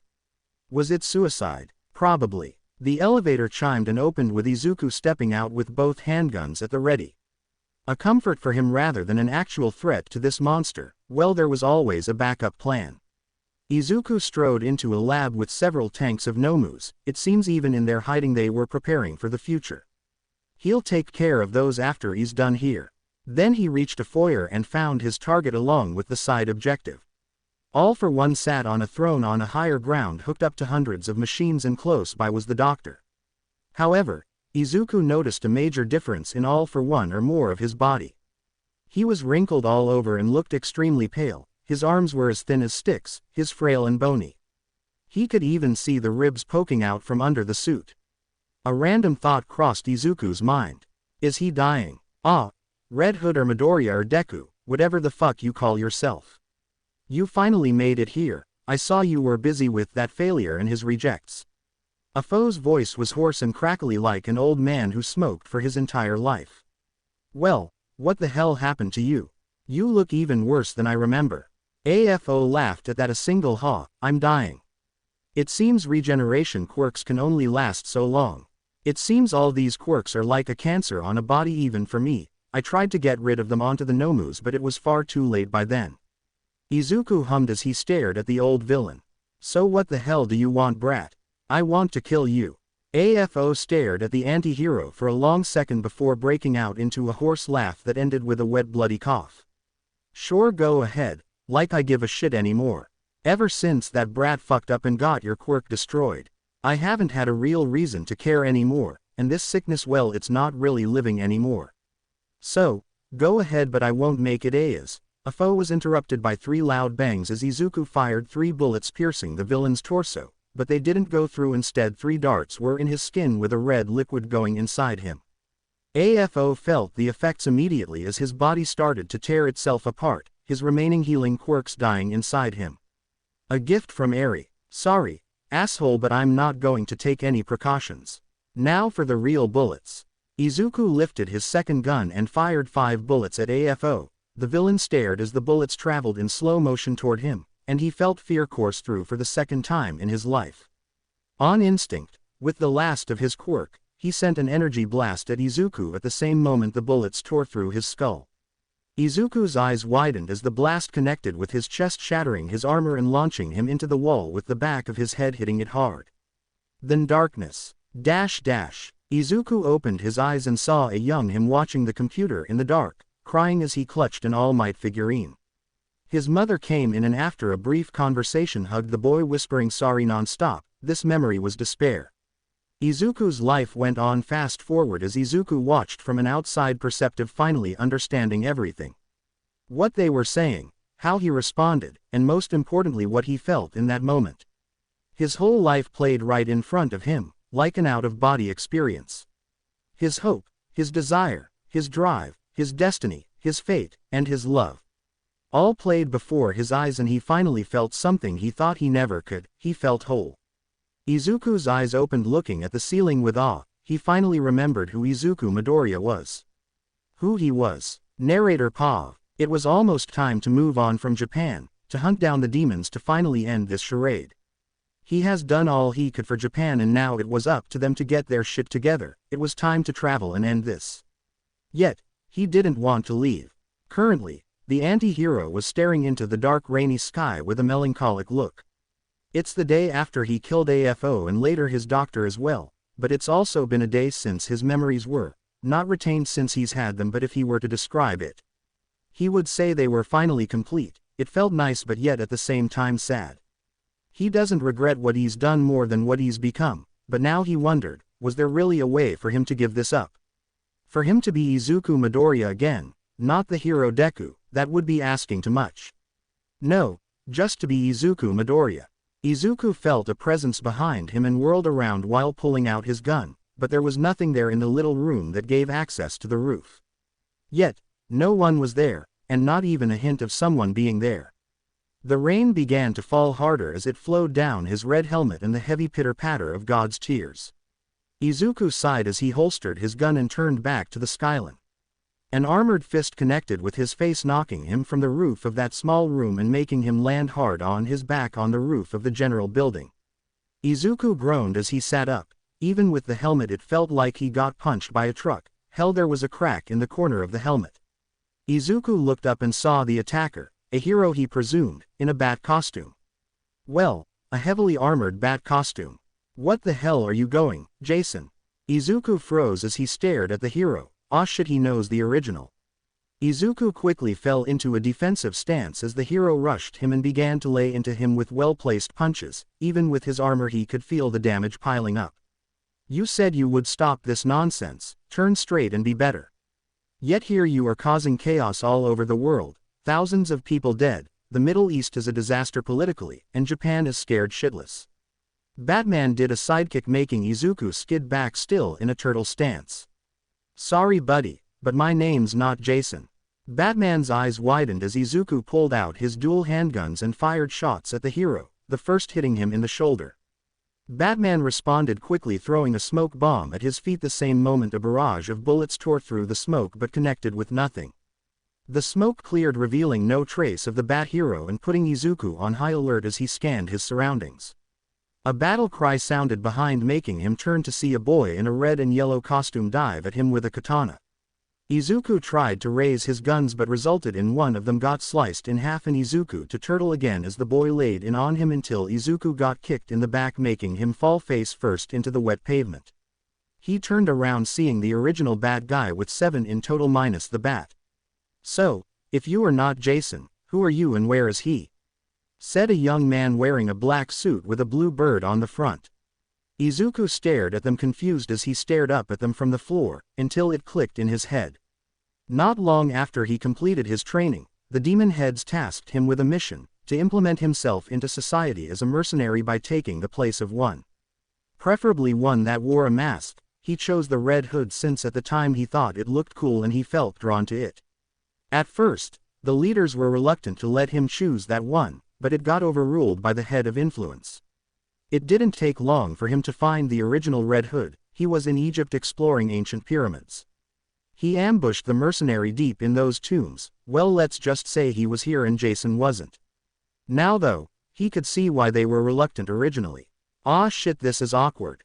Where is he? Asked the boy with a firm voice. It was hard to take him seriously since it was basically a kid trying to make a gruff voice similar to the bat. Well, about that, Robin roared as he charged at Izuku with his katana. He was tired of this, he'd get the answers himself. What the others weren't expecting was Izuku to snap the blade in two and snap Robin's leg with zero hesitation. The others quickly jumped to Robin's aid while Batman watched, analyzing from the back. Izuku dodged a swing from the boss staff from Red Robin, kicking him in the gut and knocking him back, but got hit in the stomach by Nightwing and Spoiler. Izuku grunted but recovered in time to dodge a swing from Signal and clocked him in the jaw, but that allowed Batwoman to kick him in the helmet. Batgirl took advantage and landed 5 hard blows into his ribs, cracking all 24 of them instantly. This was the moment Batman struck. He rushed forward, avoiding a wild haymaker from Izuku by ducking underneath it. In retaliation, Izuku received an uppercut that stunned the villain hard and cracked the mask down the middle, but still not broken. However, Batman wasn't done. Batman began to lay in on our protagonist, dissecting every portion of his body with a beatdown until finishing with a hook that shattered Izuku's mask, revealing his face. Batman growled, seeing the unfamiliar face behind the familiar mask, while Izuku struggled to even stand. Izuku threw another wild hook that Batman caught and punched the elbow, causing a sickening crunch to echo in the air, followed by a cry of pain from Izuku. Batman then kneed Izuku in the stomach, making him keel over, but Batman grabbed him by the throat and slammed him into the ground. Batman began to lay into Izuku, and even with the armor, Izuku felt like a truck was hitting him each time. After Batman finished the ground and pound, he yanked Izuku up and threw him into the wall with a sickening thud. Izuku fell to his ass as he sat against the wall in the roof room. He was defeated. He felt so many parts of his body broken, and they were most likely going to kill him, especially after what he did. Izuku glanced up seeing Batman glaring down at him, and behind him the rest of the Bat family as well. This time Batman spoke for all of them. "Where's Jason?" "Dead." The atmosphere thickened as Batman's hands clenched tightly into fists with the rest of the Bat family not that much happier. Izuku stared at their faces before sighing as he leaned his head against the wall. It was 8 years ago or maybe a little closer, I'm not too certain. But it was my first mission after I completed my training with the demon heads. They gave me a task or a mission. The mission was to implement myself into society by taking the place of a mercenary, preferably a masked one. They gave me a list of names with pictures and a hunting list. I chose Red Hood. His name just seemed cool along with the outfit. Most of the heads were a little hesitant about going through with my request, but most of them were happy with my choice. So, I prepared for my hunt. I found him in Egypt. It seems he was investigating some newly discovered pyramids in the desert. I tailed him for days as he looked through the tombs looking for something important, and then I found the moment and jumped him. I got a good hit in landing a bullet between his armor on the first shot. He was a fighter, but after that initial hit, he didn't last much longer. And no, there is no possible way he survives. I made sure of it. You know, you weren't the first to try and get revenge for him. The first were a pair, an ugly white monster, and a beautiful red-headed woman. Well, I wasn't myself at the time, so if you knew them, I'm sorry about that as well. So, that's what happened to the outlaws, muttered Nightwing almost close to a growl. The rest were just livid, all ready to cross a line they promised they wouldn't. Even the creator of that rule was tempted as he stared down at Izuku. If it means anything, I'm sorry for that. You can kill me if it'll make you feel better. Batman stared at him before he noticed something on the ground that fell from one of Izuku's compartments. He leaned down to pick it up. Izuku tried to reach for it as well but was too weak to try. Batman stared at a photograph that had a woman with a little girl. You have a family, but yet you still do this, why?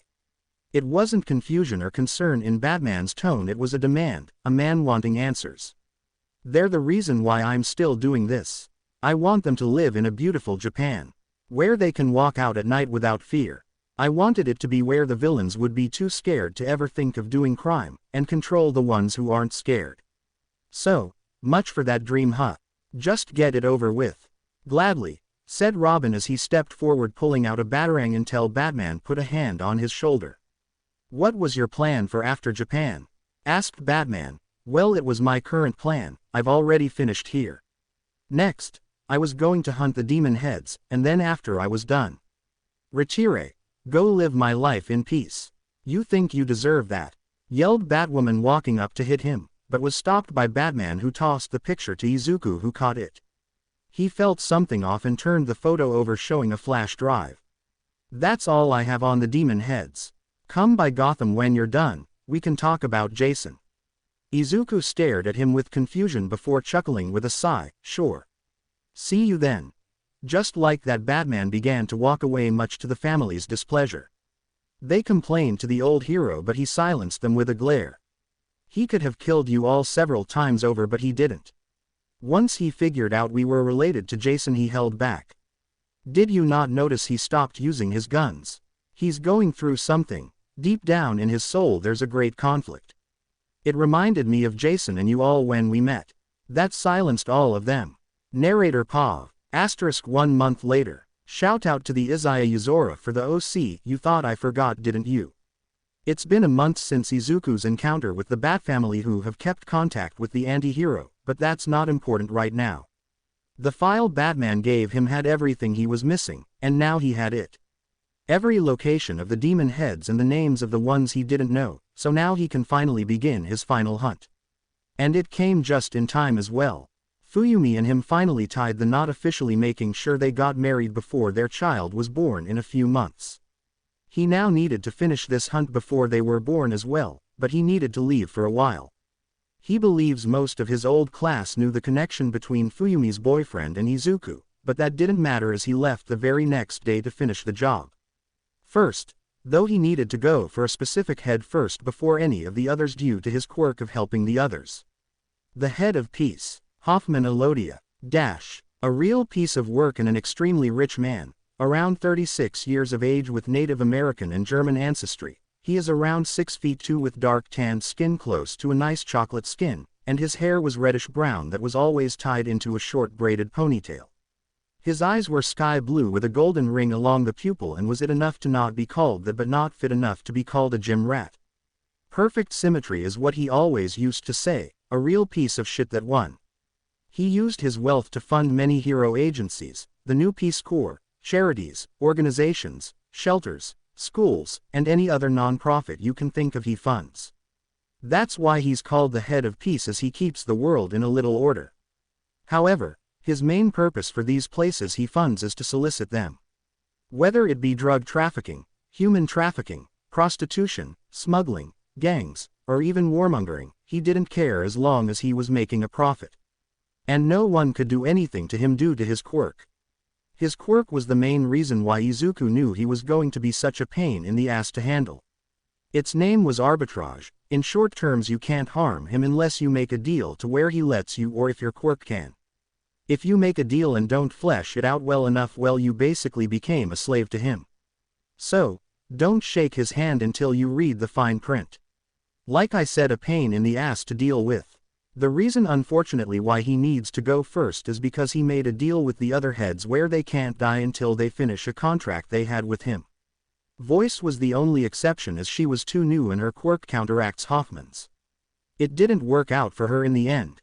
Izuku arrived in the United States and quickly made his way to Oklahoma to kill Hoffman. He arrived at his house via taxi.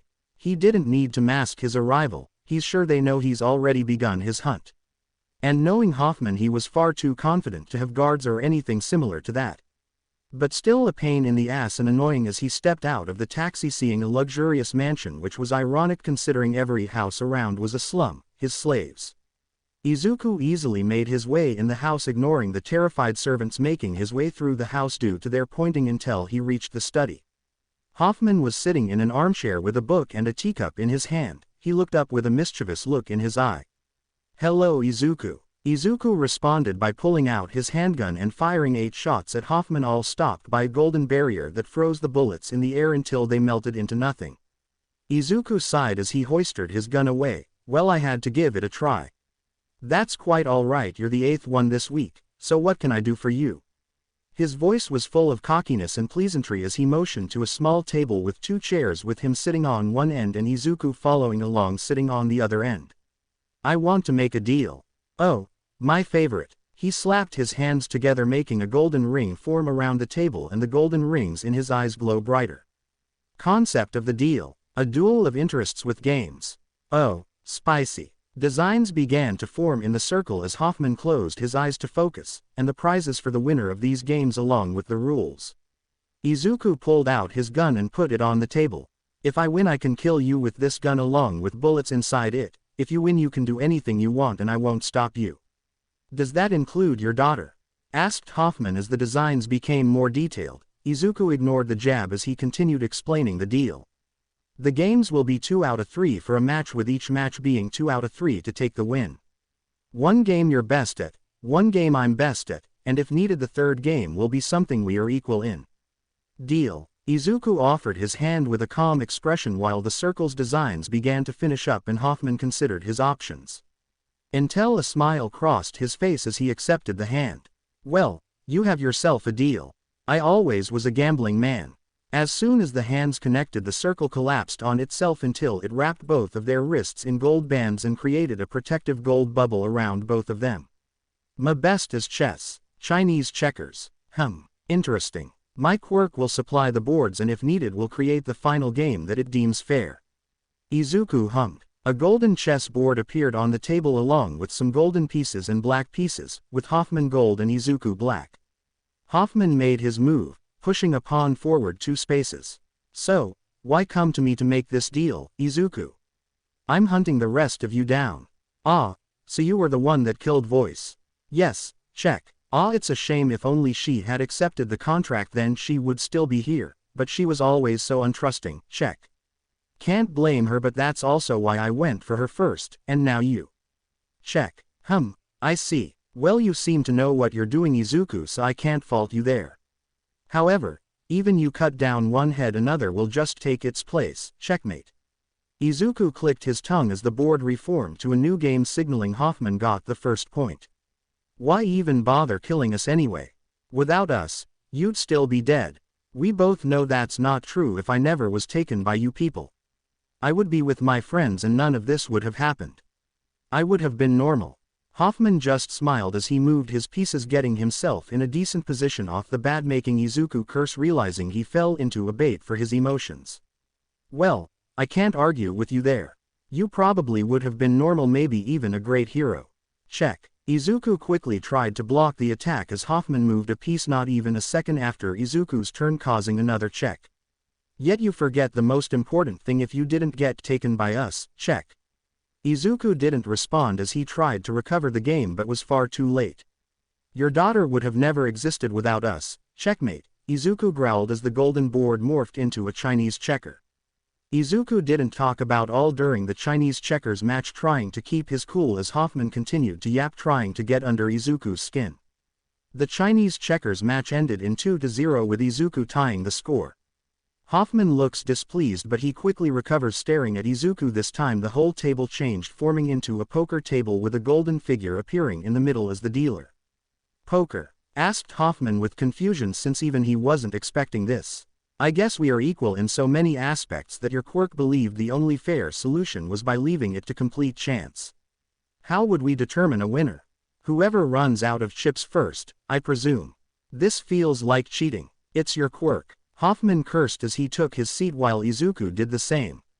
The figure quickly dealt them a hand as 15 poker chips appeared for both of them, and the figure dealing them each 2 cards, a single chip from both of them went forward.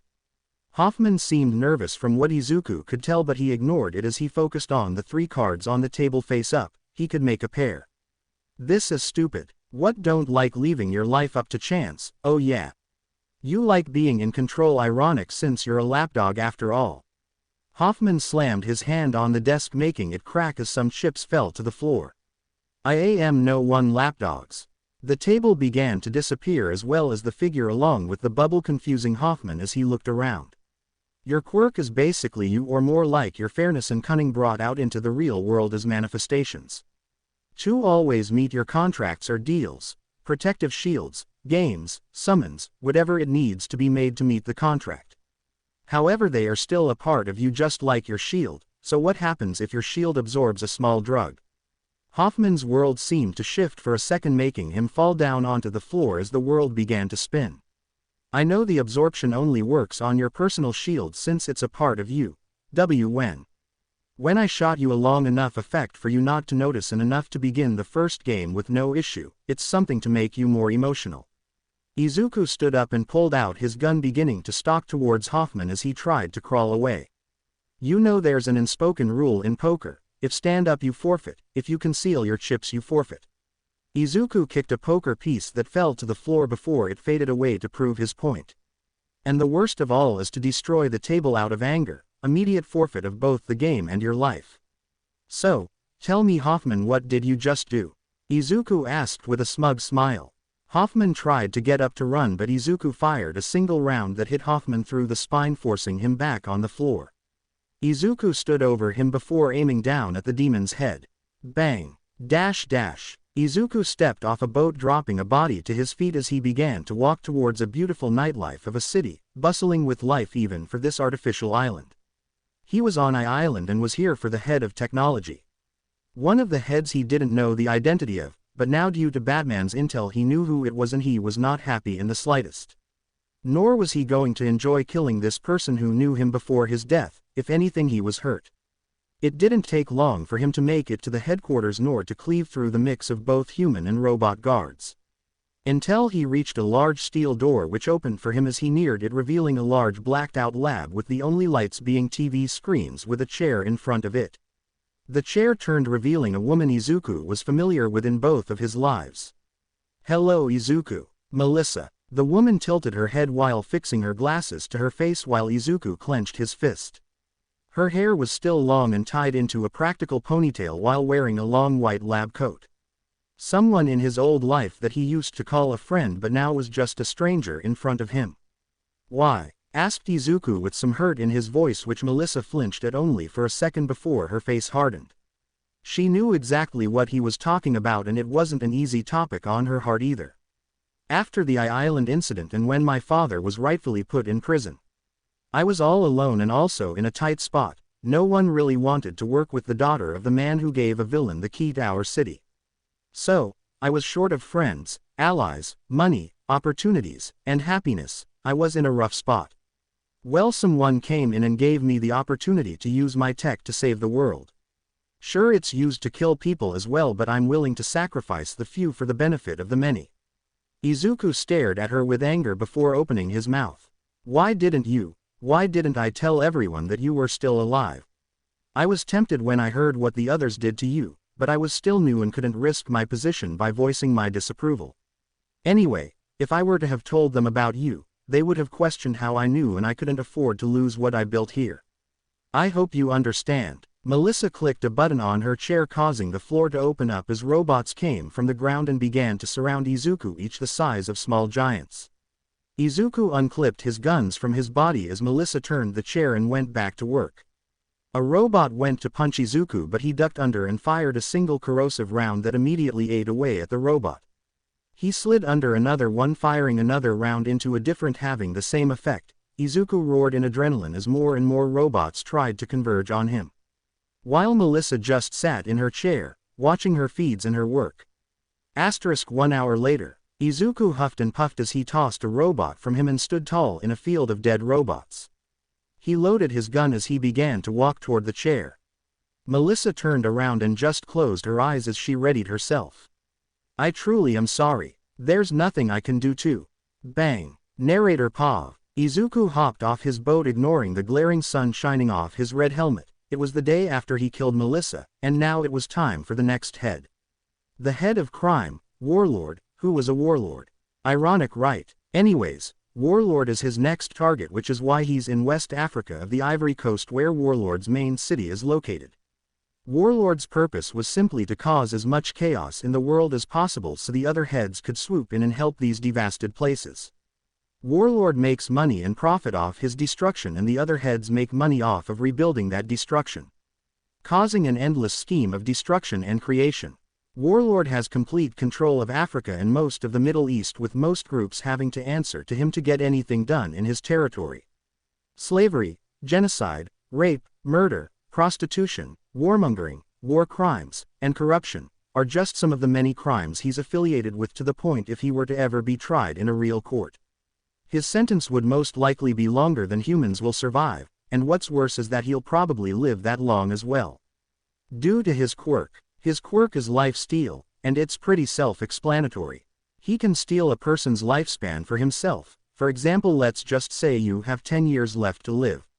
If he decides to steal those 10 years, you'll straight up die, and he gains 10 years to his own life. To make sure he lives the years he takes, his body heals all injuries at the cost of the time he took or has. It's unknown how much time it takes to heal his injuries. It's also unknown how many years he has or how many people he has killed with his quirk. Well, Izuku was going to make sure he used every single year up. Izuku walked over a dead body as he snuck around the perimeter wall of Warlord's capital. He usually wouldn't hesitate to kill guards for scum like this, but most of them were just scared, knowing they had no choice. However, Izuku couldn't afford to care. The one above could sort out who deserved it or not. A guard walked out of a guardhouse next to an entrance of the city with Izuku wrapping his head in a headlock and fired a single round into his head, silenced of course, and dropped the body. Another guard heard the thump from inside the guardhouse and came out to check what happened. As soon as he opened, Izuku pushed him against the door, using him as cover as he inspected the guardhouse, seeing it was empty. He then kneed the guard, making him keel over, and fired a single round into his skull, killing him before going inside the guardhouse. He checked a side room, finding the guard break room where 4 guards were playing a card game and 2 were asleep on some beds. Izuku fired 6 shots before moving on through and reached the actual city.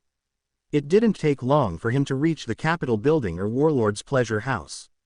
He only had to kill a few more guards before he reached the Warlord's room.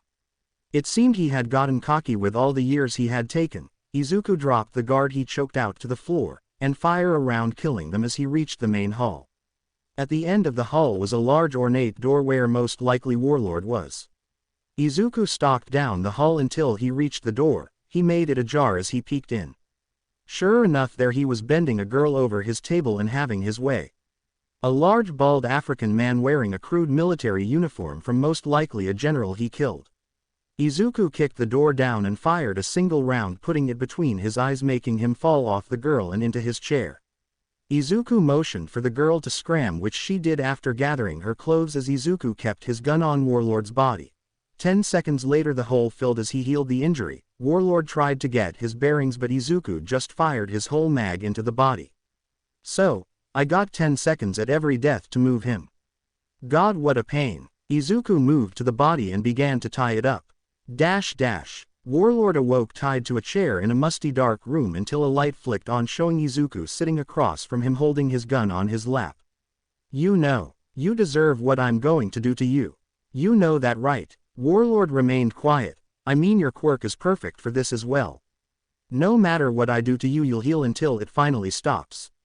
Meaning all the lives you stole will be your own torture. Warlord clenched his teeth. I have no clue how many years it takes from you every time you die, or even how much time it takes and uses to heal your wounds. I could be here for years, maybe decades, but I will make sure you won't be leaving this room. Go fuck yourself. Finally talking. Well, you better save that voice, because you and I have a long few days ahead of us. And you're going to tell me everything you know.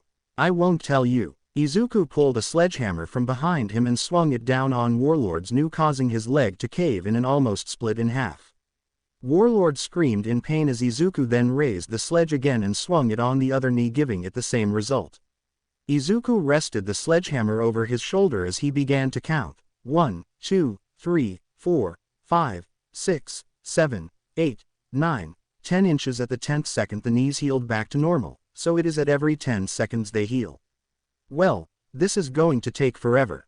Well, back to it. Izuku raised the sledge as he brought it down on Warlord's head, making a sickening crunch fill the dirty garage. It took 5 days for Warlord to finally die. After a day or two of torture, Warlord finally spilled how much time it takes for him to heal. If he dies, no matter the injury, it will take a year from him. So injuries were the main way to kill him, with it varying depending on how bad they are. Izuku killed Warlord 629 times and gave him enough injuries that a medical school could have taught the next 2 centuries off the list alone. Warlord finally stopped healing on the 5th day, which Izuku confirmed by burning the body to ashes.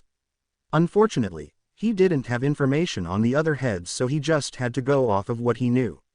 Which leads to the next target. Great Britain, 10 p.m. The rain was pouring down hard due to the thunderstorm, but Izuku didn't mind as he scoped out his next location and hopefully, his target was there. Justin Richards, the head of power, or more like the head in charge of the Demon Head's personal army. Which is why he was scouting out the main base of operations for this paramilitary. It was a compound close to the English Channel, giving it nice Navy operations as well. If he destroyed a few of the key locations, he'll most likely come out. 15 barracks, 10 hangars, 5 airstrips, 3 command towers, 2 docks, 20 ships, 40 aircraft, 1 naval crateyard, 3 fuel silos, and 1 command center. This'll be a fun night and very loud. A lightning bolt struck, illuminating Izuku in his usual attire but with a large bag on his back full of explosives. Izuku hopped down the tree as he rolled under a car sneaking through the perimeter. He fell from the car and rolled into the grass as he made his way to the key locations. Izuku tossed the sticky bomb on the side of the fuel silo connecting to the naval yard and moved north until he reached hangars, where he placed a bomb on each one. For the barracks, he only placed a single bomb on the middle barrack but blocked every single door, trapping the troops inside. A guard saw, but Izuku killed him with ease as he made his way to the airstrips, planting bombs in the middle of each strip. He quickly placed the final bombs on the remaining fuel silos until he reached the command center. He placed a bomb on the back of the building, getting ready to enter until lightning struck, showing a shadow behind him. Izuku turned and sighed as he saw who it was, the person who trained him to be Red Hood and well beat his ass all the time.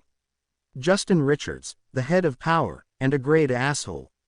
Justin had short crew-cut blonde hair with golden eyes. He was easily 6'8" with a muscular build. He was wearing a general's uniform as he stared at Izuku with a smug grin. A golden aura was around him as his gold eyes glowed in the dark. What the hell are you doing on my compound, Izuku? Planting bombs. Oh hi Justin, yeah you know just planting a few bombs here or there. Also, I'm here to kill you. Justin smiled at that as he fell into a stance, his golden aura growing larger as his quirk recognized the threat of the Red Hood. Justin's quirk is unstoppable, a golden aura that activates conditionally only when he begins a fight or his body faces extreme danger. His quirk boosts his body to match his opponent in whatever category he's inferior in and then overcome the gap and surpass his opponent. Will only stay active if he believes he can win. If he doubts it for a second, the quirk will immediately deactivate and impose a penalty on Justin. The downside is the longer his quirk is active the more unstable it becomes.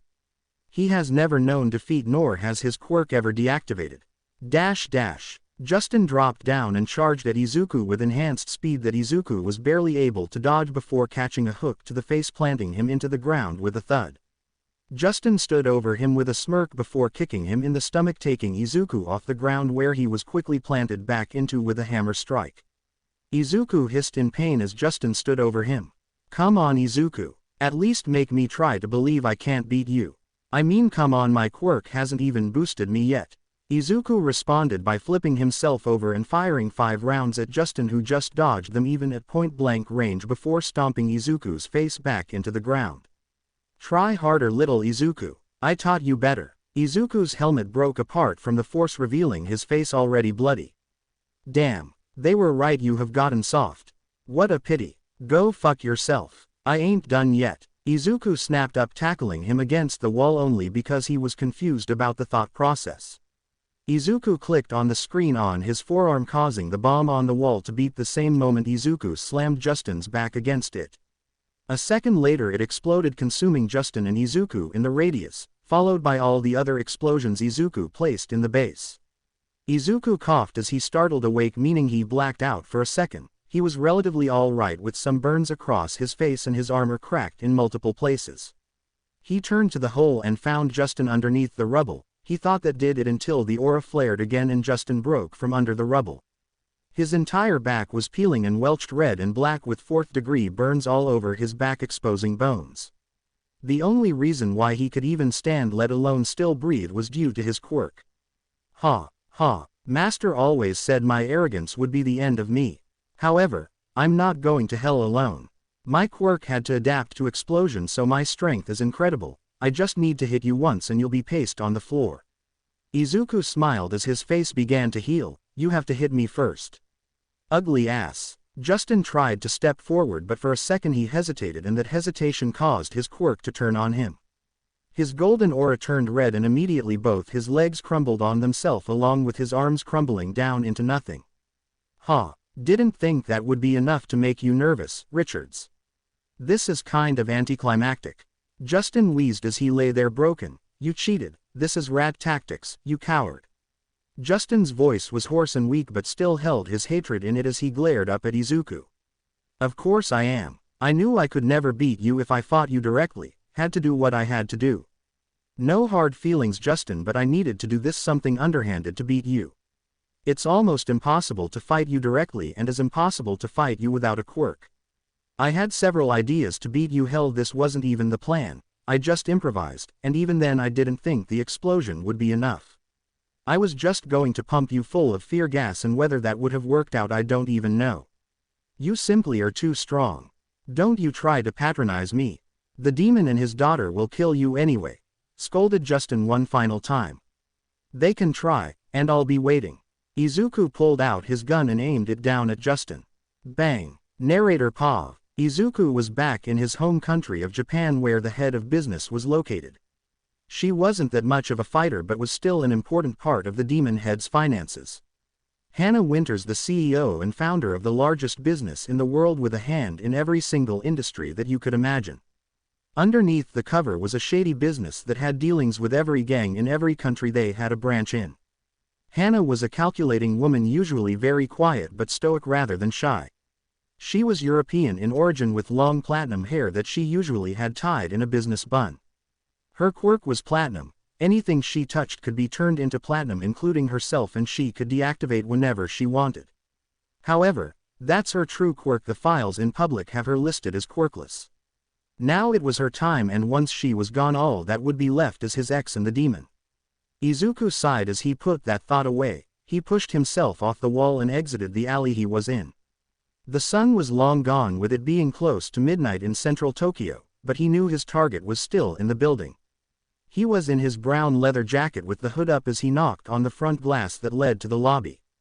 The guard peeked from his newspaper before huffing as he ignored Izuku and looked back down to his newspaper. Izuku continued to knock until finally the guard had enough and got up from his position. The guard opened the door. "What the hell do you want, bum?"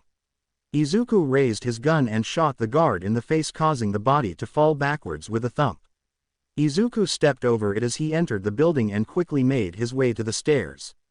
Two guards were having a smoke break and looked up as Izuku entered the stairwell. 2 shots later both the bodies fell down the stairs as Izuku began his ascension up the stairs.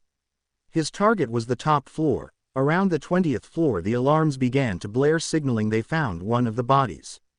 Izuku stopped and hid next to the entrance of the stairs, which banged open with 5 guards coming through to sweep the stairs. 5 shots followed by 5 thuds to the ground. Izuku continued his ascent. Around the 45th floor guards from the top floor fired down the stairwell to hopefully hit Izuku. Izuku ignored them as he went to the entrance to the floor. He activated his X-ray vision, seeing 8 guards watching the door waiting for movement. Izuku pulled a circular device from his pocket and planted it on the wall, causing several thumps to be heard from inside the room. Shouts of warnings filled the room as the flashbangs went off, followed by Izuku kicking down the door, where 8 shots were fired followed by 8 thuds. Izuku began his ascent again on the secondary stairs, where he made it to the top floor. As he stood on the landing he heard a commotion below him as the guards began to travel up the stairs after him. Izuku pulled out another circular device and armed it as he dropped it down the opening of the stairs. The device exploded in front of the ascending guards, causing the building to shake as most of the stairs crumbled. Izuku paid it no mind as he entered the final floor. A guard here or there tried to stop him but didn't last long until finally Izuku made it to her office. Hana was sitting at her desk doing paperwork when Izuku entered. One last guard tried to get the jump on Izuku, but it just resulted in them getting shot in the head.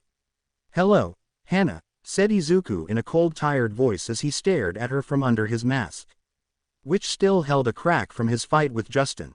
"Izuku, I assume you're here to kill me. Well, can't be too surprised. After all, I was eventually going to get karma to come and take its payment." "Well, that's what happens when you turn people into platinum and melt them down to make a quick profit." Hana just shrugged her shoulders as she leaned back in her chair, putting her arms over her chest. "I did what I had to do to benefit the demon heads and the League. You of all people should understand that. Well, not like that matters to you anymore." Izuku aimed his gun at her. No, it doesn't." Izuku fired 5 shots which bounced off Hana as her skin turned into platinum, making Izuku growl at the annoyance. Hana pulled out her own gun and began firing at Izuku. However, what she didn't expect was for Izuku to ignore the shots as he marched towards her while they bounced off his armor or embedded in it. He grabbed her by the throat and ignored it as her hands grabbed his forearms, which slowly began to turn to platinum, but he ignored it as he forced a circular object into her mouth. She began to panic as Izuku held her mouth shut as the object began to beep. After 5 seconds of holding, Izuku backed up as the bomb exploded, taking Hana's head completely off, immediately stopping the platinum on Izuku and turning back to normal. Izuku watched in silence as the body fell back to the floor with a thud. Izuku almost collapsed from exhaustion but caught himself with the table. It had been weeks since he last slept, and he honestly didn't remember when the last time he ate either. He's just been so focused on this hunt, and he was so close. Izuku was knocked out of his thoughts by police sirens surrounding the building. He pushed himself off the table and began his way to the door. He crossed the door and immediately a glowing hand touched his chest, followed by an explosion that launched him back and through the table. Izuku pulled out his gun and aimed it at his attacker, but a shot rang out as a bullet pierced his elbow, making him drop his gun. He turned and saw Gunsmith aiming from a nearby building and turned back around, seeing Bakugo was the one to attack him. Izuku tried to get up, but a fist emerged from the ground, giving Izuku a mean uppercut that fully cracked open his helmet and knocked him against the wall in a sitting position. Immediately followed was Izuku getting covered in ice, holding him down to the floor. Izuku lay there defeated as the top 10 surrounded or what was remaining of them. Not long after the rest of Class 1A entered surrounding Izuku even more. What the hell are you doing? Killing random people now and just famous people, what is wrong with you? Screamed Bakugo as he stared down at Izuku. We thought you were going to stop, you told us you were going to stop, and yet here you are killing random people. Why? Izuku didn't respond as he lay there in silence, mostly in pain. Godamn it. There's no point in even running anymore, Izuku, we figured out your identity anyway. It's over, Izuku, we know you are Fuyumi's husband and Zumi's father. It's over, there's no more hiding, this charade is done. Izuku looked up with a sigh as he stared at Bakugo with tired eyes. I did everything and Fuyumi knew nothing about my work or what I did, so try to keep her out of this if you can. Bakugo stared at him before relenting with a nod. Mirio came to his second aid as he continued his investigation. Why did you do this, Izuku?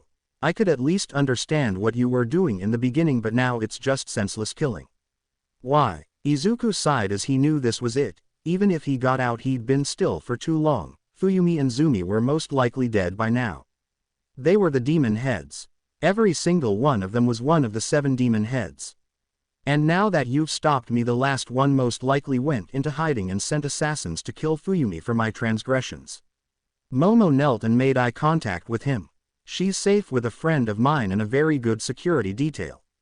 So, she's safe until we get her into witness protection. Izuku, please tell us what happened to you. What did those people do to you? Izuku sat there until he finally began to speak. I've stated some things here or there, but usually only half of what happened. I guess from the beginning I was brought back due to Ares' outburst at my funeral, plus a little of that Lazarus extract in my blood. I broke free from the ground and had no memory of literally anything. I wandered the city for a while until some agents from the demon heads found me. They recognized me and took me in. They pretended to know who I was and I believed them and followed. It took a while since I was dead and then having to cover up my grave since it was empty and broken. A little bribes here and there, a little bit of a certain scientist making a perfect copy of my body, and boom, no more need to worry about someone looking for me. After that, they took me to an island and started my training so I could, what they say, pay them back for finding me. Yeah, definitely my friends. I was tortured, trained, anything really to get me ready or until they were satisfied.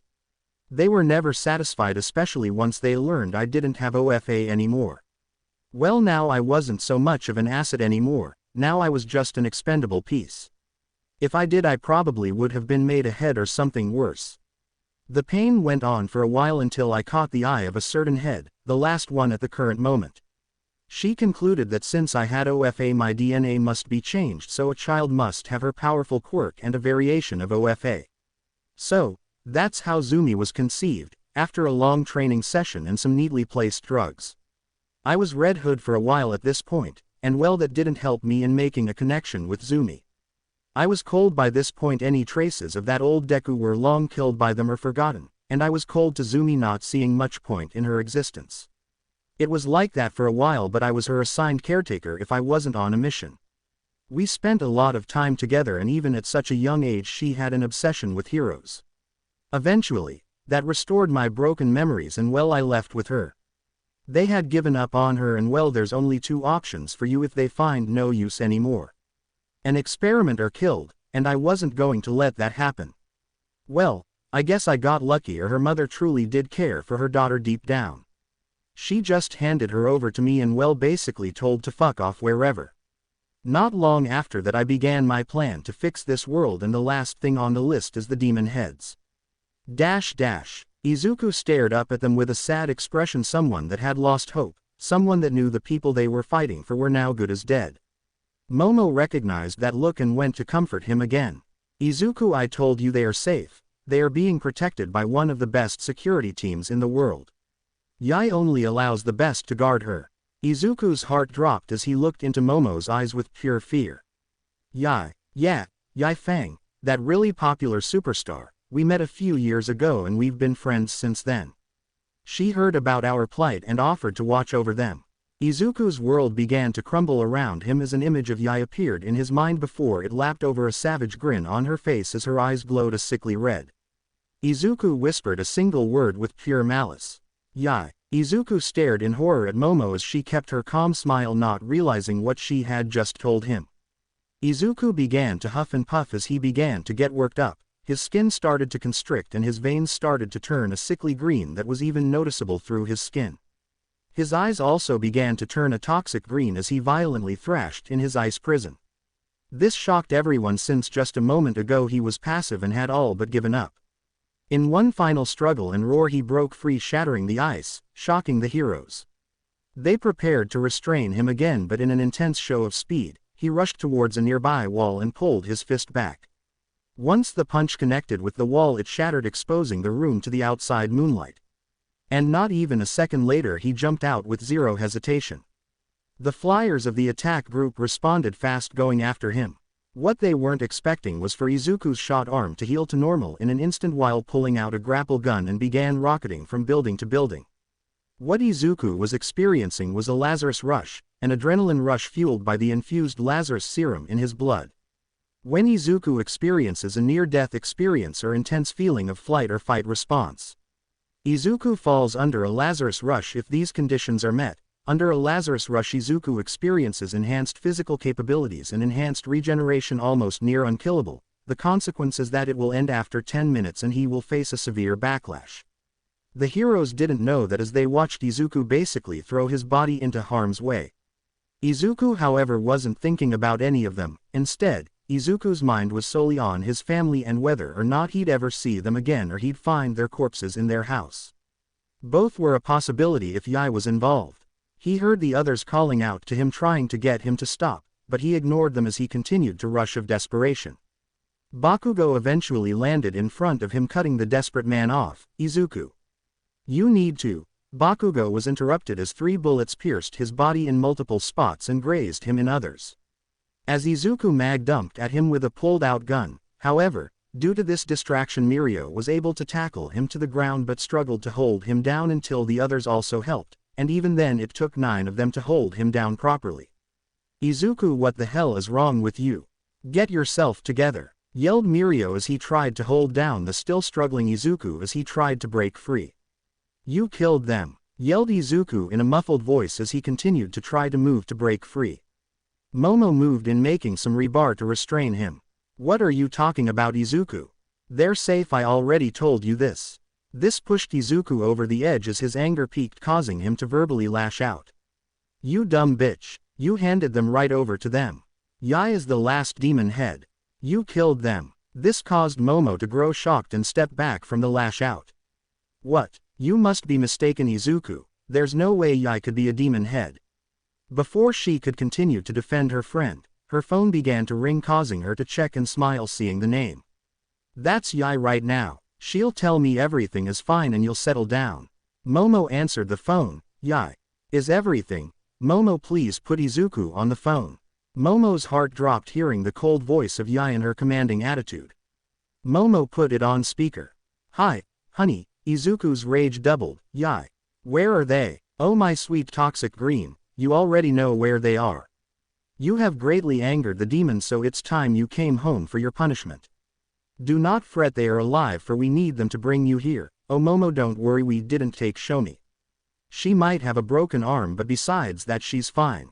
Shoto and Momo held a furious look from the tone. Now where was I? Ah yes. You have 2 days to come home, Izuku. Or we kill them both.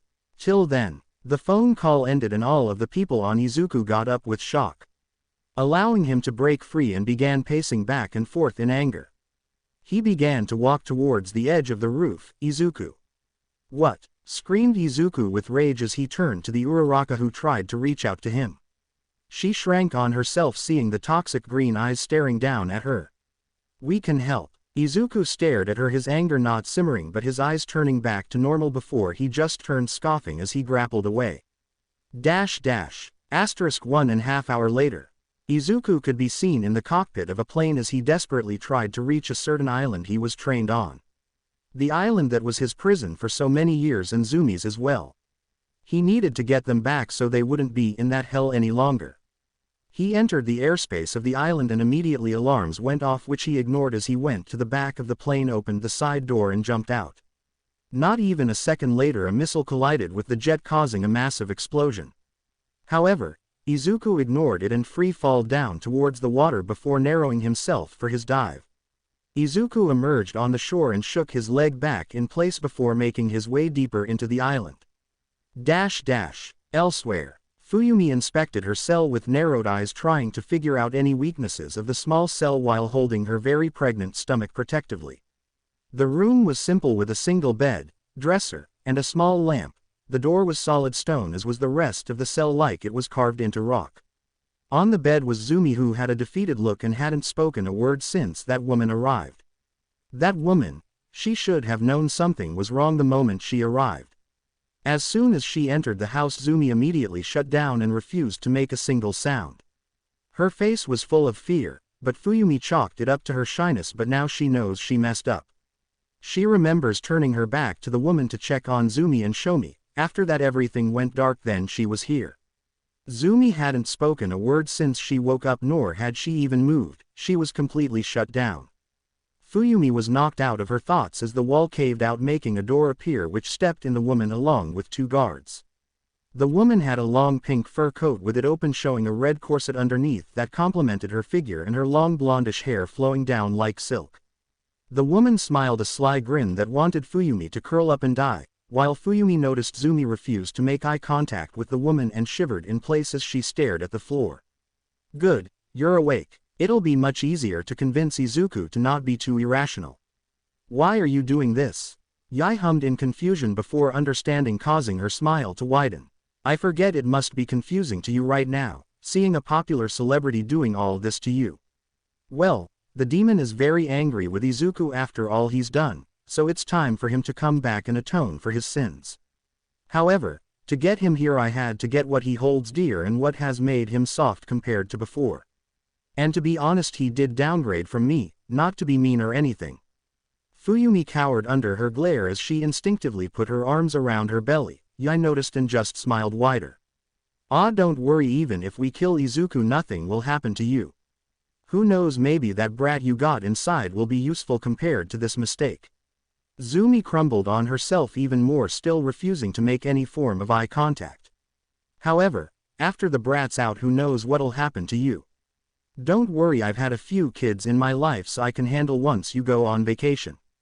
Yui was interrupted by a large distant explosion that caused the room to shake, but she kept her smile. He's here.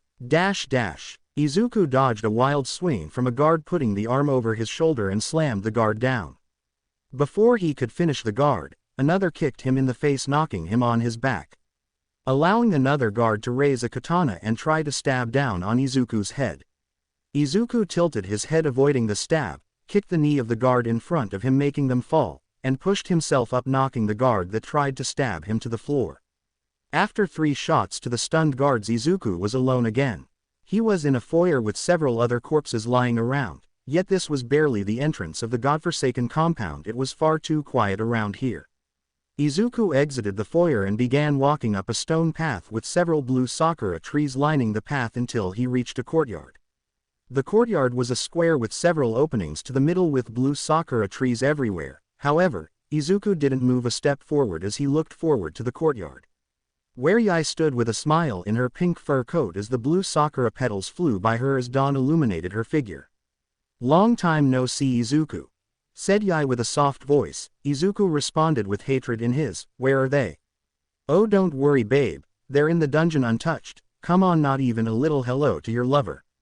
All I see is an old hag that needs to be sprayed with a water bottle. So mean. Well, you know the drill, Izuku. Survive for as long as possible, and if I'm satisfied I'll allow you to be my toy again. If you don't, I just kill you and that useless child. Izuku kept his cool instead of letting the anger consume him. Damn, and you almost made the death part seem worth it. Now I better kill you to avoid it. Yui began to laugh loudly, finishing the thought, not even the concept of Izuku killing her funny.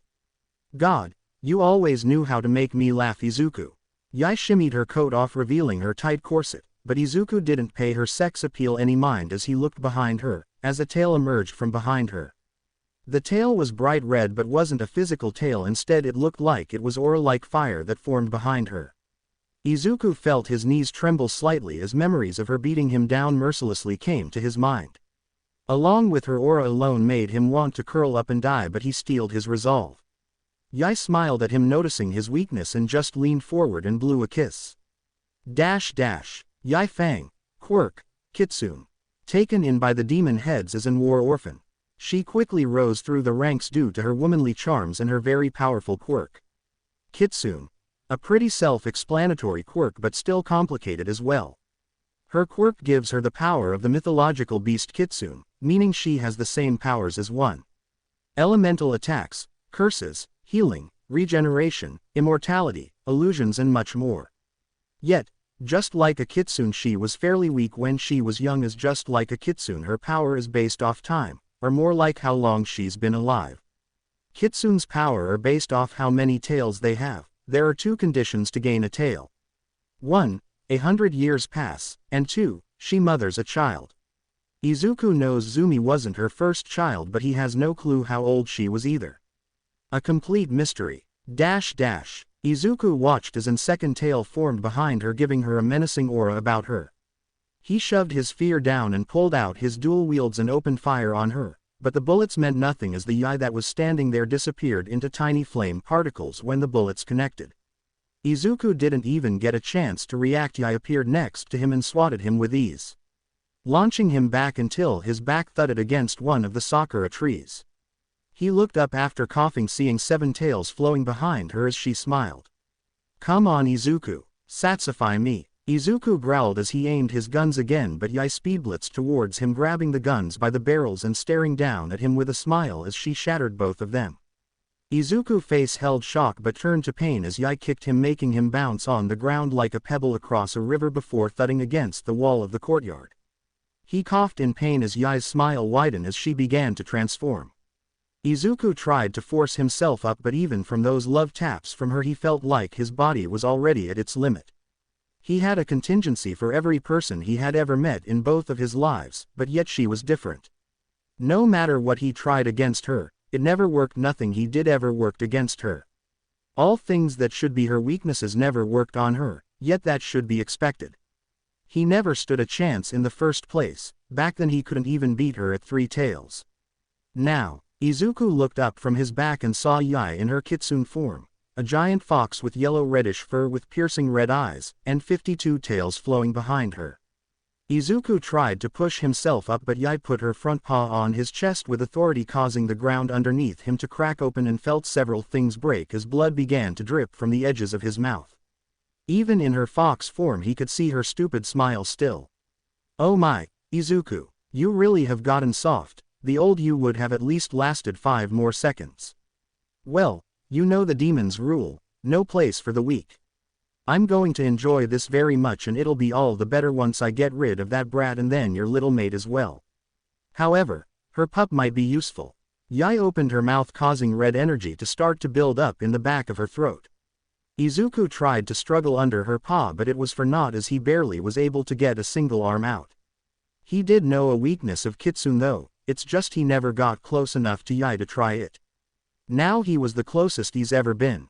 Izuku fumbled for a rebar from the debris he was in and grasped it firmly. Yui had always been one to savor her kill, so he just needed to wait for the right moment. Just like he said, Yui brought her face closer to Izuku's, ready to just blow it off. Izuku yelled as he brought the rebar down into her eye, causing her to scream in pain as she leapt back, thrashing about. Izuku forced a Lazarus rage, healing his wounds, and grabbed another rebar as he stood up. He rushed towards Yui, avoiding the wild swings of her tails before stabbing the rebar through her chest, aiming for the heart. Yui howled in pain as half of her tails immediately dissipated. A kitsune could only be killed by iron stake through the heart, and well, rebar was mostly a form of iron, especially in older structures like this one. It would have killed her if Izuku hadn't missed her heart and only grazed it. Yui retaliated by swatting him, Sawi, making him thud against the ground. She tore the rebar out, but her wound didn't heal, nor did her tails come back. "You bastard, die!" Yui raised her paw to crush him, but before she could bring it down, an explosion rocked her face, causing her to fall back. Izuku looked stunned as he saw Bakugo land in front of him, and soon the rest of 1A and top 10 arrived as well, standing in front of him protectively. "How did you save it?" You left your helmet behind, dumbass. We just used that to track you. Ah, go save your family, dumbass, we'll handle this fox thing for you. However, once this is all over, your ass is ours, got it? Izuku just smiled as he stood up from the ground. Whatever. Iron is her weakness. You have to kill her. We don't kill. If you won't, I will when I come back. Izuku didn't let him respond as he ran to go get his family, leaving the heroes to fight a very angry fox. Fuyumi stroked Zumi's hair as explosions and gunfire could be heard throughout the base. It was chaos, even though Fuyumi couldn't see the chaos, she knew it was out there. Until it went quiet, well except for the distant explosions and roars.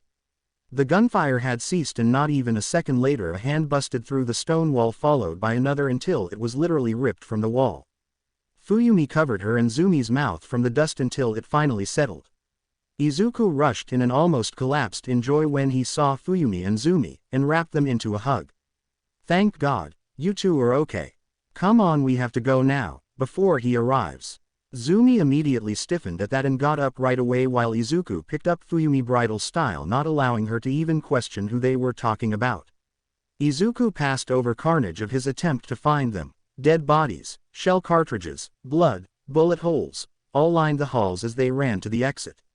Fuyumi closed her eyes from the carnage and Zumi, well, Zumi always knew the truth of what her father did. When they were in this hell, when they first arrived in Japan, when they first met Fuyumi. She had always known, but it never changed her opinion on her father. After all, he was always the only there for her. They turned corner after corner with bodies seeming to endlessly be at every turn, but Izuku never stopped once as he continued to run. He turned another corner and Fuyumi just felt him stop immediately, causing her to open her eyes. This hallway was clean compared to every other one, but compared to the others a sole person stood at the end of the hall. It was an older man, probably around his 50s. He wore a green and black cloak armor, and decent lengthy black hair with white streaks in multiple places. Fuyumi could tell this man was strong by his presence and the fact Izuku was shaking.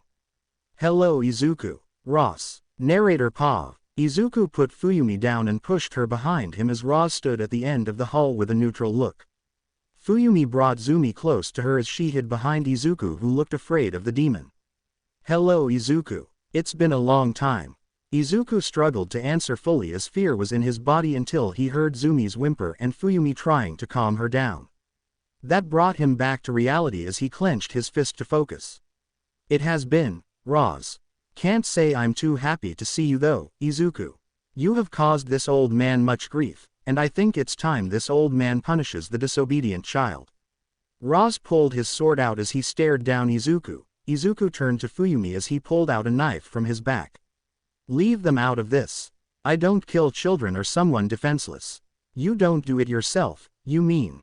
Roz just huffed as he stood to the side. Izuku brought Fuyumi close as he went to whisper in her ear. Go, try to find a hiding spot or connect with the heroes. They're fighting Yai right now. I'll be up there as soon as I can.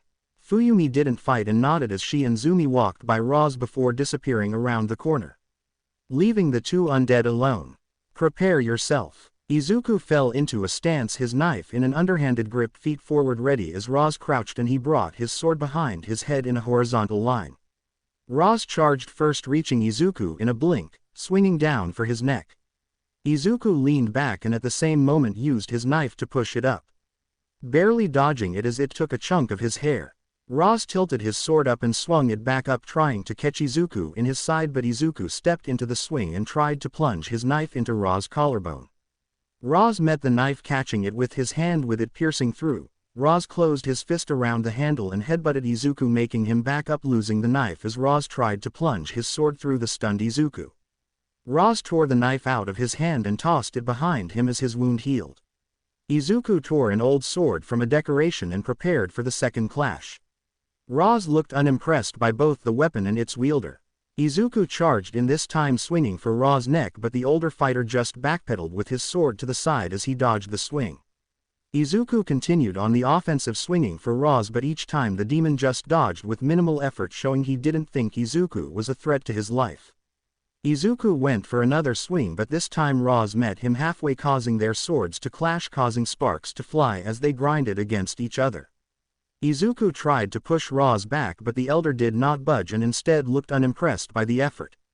Izuku's frustration was beginning to show, making Ra's scowl. Still just a child. Why? Why did you take me from them? Ra's growled at that, reaching the last of his patience. After all those years of providing, training, and housing you. This is the respect you show me, brat. Cut the crap, Ra's. We both know you just wanted a mindless slave that would do your dirty work for you. Well, it seems like you have it all figured out, said Ra's in a mocking tone. I just don't understand why me. Why did you take me? Why did have to be me? I didn't even have my power anymore and yet you kept me, why? Izuku's voice was desperate. This was something he had always wanted to ask but was always too scared. Ra stared at the young man before tilting the blade to its edge, slicing Izuku's sword in half as he continued down, slicing across Izuku's chest, cutting through his armor like butter. I did it because I could. Ra grabbed Izuku by the neck and slammed him into a wall, causing it to collapse as Izuku was thrown through it. However, he didn't connect with the floor. Instead, he continued to fall, bouncing off rocks until he crashed into the ground. Izuku groaned as he tried to pull himself up, even with his left arm broken and hanging limply on his side. Izuku examined his surroundings. He was in a cavern with a large lake of green liquid. Izuku heard a blade connect with a stone and turned, seeing a katana-embedded blade down in the stone. Izuku forced his arm to heal as he tore off his destroyed armor. His wound was superficial, having a single cut in his black shirt. Ra dropped down, holding his sword against his neck as he stared down Izuku. There, now that's a proper sword. Her name is Soul Snatcher. Show her the respect she deserves and wield her with dignity as you die. Izuku pulled the katana out of the ground and fell into the stance, ready for round 2. The two began to clash, but even with a real sword, Izuku didn't stand a chance. Ra tore Izuku apart, constantly hitting him in small parts of his body, obviously toying with Izuku. Ra deflected a strike from Izuku, forcing the blade down and Izuku's body to slightly go forward. Ra just looked unimpressed as he swung his blade sideways at Izuku's face. Izuku wasn't face enough to dodge it completely or bring his blade up. Instead, Ra's sword went slashed through the side of Izuku's face, taking his right eyeball out and forcing him to leap back. Izuku grits his teeth as he tries to hold back his scream of pain. He holds a hand to where his missing eye was. All over his body were cuts that slowly bled from where Ra's took little shots at him with precision. Ra's began to stalk towards Izuku as the mercenary tried to get to prepare himself.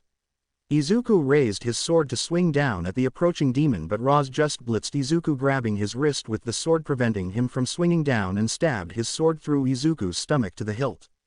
Izuku looked down at the wound as blood began to fall down his mouth, sputtering out blood in coughs. It's a shame. You had so much potential to be great, whether it was as the Red Hood or Deku. However, you are a child cursed by fate. It seems fate has always been against you, Izuku Midoriya. You can take this knowledge with you as you go to the abyss. Ra went to pull out his blade to disembowel Izuku. However, the blade did not budge at all.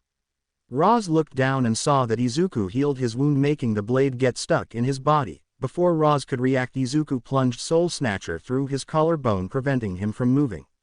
Ra howled in pain as Izuku stared him in the eyes with hatred. I know I'm going to hell for what I've done.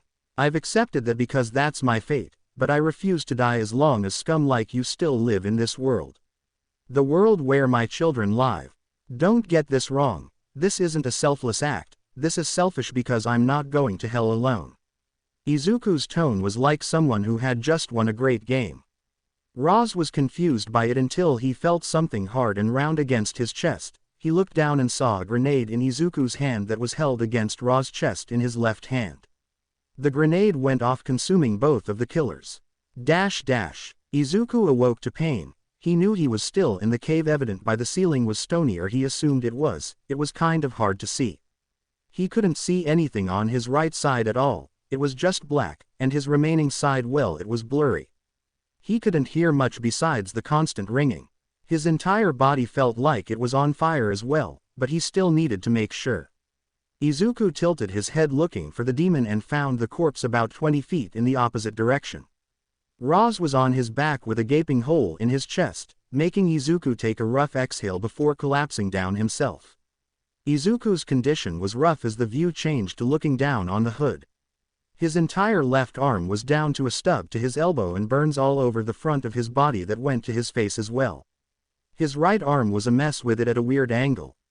The worst part was his stomach, which was bleeding profusely from both the shrapnel from the grenade and the katana being destroyed. Now he was just bleeding out in the cavern alone. He didn't have much coherent thought left, but he did know he was thinking of his family. He felt vibrations beneath but paid them no mind as he slowly began to slip into the darkness. Until something slapped him, bringing him back for a second, seeing Bakugo's worried face along with the rest of them. What were their names again? Izuku couldn't remember. It was getting hard to think and cold. Even though he couldn't hear what they were saying, he could tell they were panicking, but he didn't understand why. As they continued to argue, a thought came to Izuku's mind as the green glow from the lake enticed Izuku. Bakugo. Bakugo heard Izuku's hoarse call for him and quickly went to his side, showing he was listening. Destroy the pool. Bakugo looked stunned and stared at Izuku's glazed green eye before turning to the others around with a distressed look. Izuku lay there ready to pass over as he let his last request slip his lips. He knew he didn't need to ask them to take care of Fuyumi since he knew they would do that anyway. Izuku's last moments were blurred as he felt the heroes pick him up with care. It seemed they were going to try to take him to the surface for his last moments with Fuyumi. However, instead they took him into a different direction and his body felt cooler than ever before until finally his vision went fully green than nothing.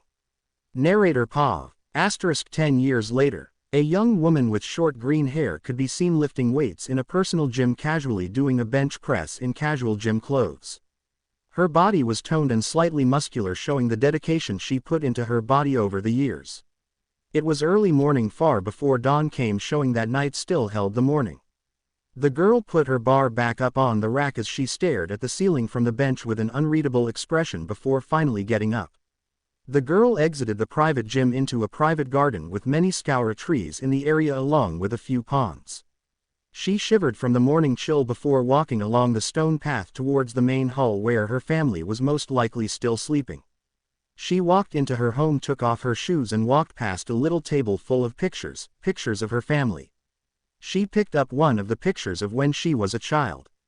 It was her at a park with her in her father's arms with a large smile. The girl smiled softly before putting it down and heading towards the kitchen. Might as well make breakfast for everyone before she heads to school. It's been a tough few years since the incident, the therapy, both mental and physical, her school training, and trying to get through the high school exams. She began cooking some katsudon at the same moment the sunlight came through the windows. As she had almost finished breakfast, she heard footsteps coming down the stairs and turned, seeing a slightly older woman coming down the stairs with short white hair with red specks in it. Her mother. Good morning, Mom. How was your sleep? The woman yawned as she sat down at the table. I slept good, it smells good, Zumi. Did you have a good workout? Zumi smiled as she poured the yolk into one of the bowls. Yeah, I did, but I'm still nowhere near where Dad was. Fuyumi's eyes unfocused for a second before a sad smile crossed her face. Maybe, but one day you will surpass his prime, maybe even grandfather Toshinori as well.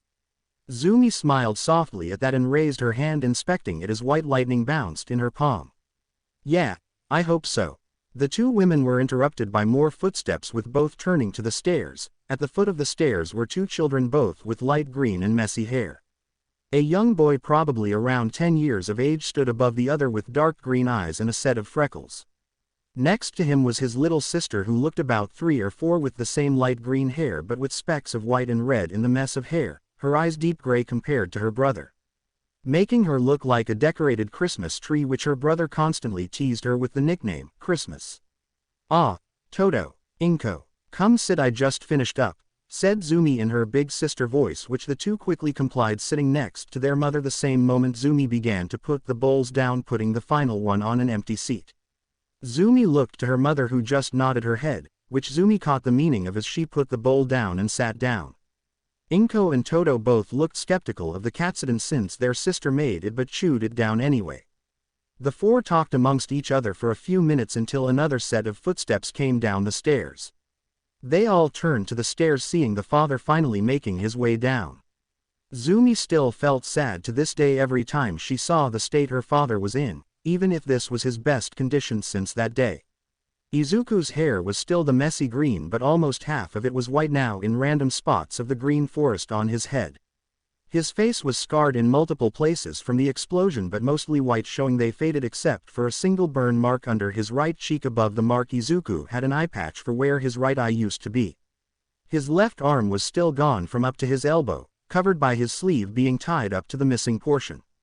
He held a cane in his right hand, using it to help him cross the room and sit in his chair, yet with all this he still held a smile on his face.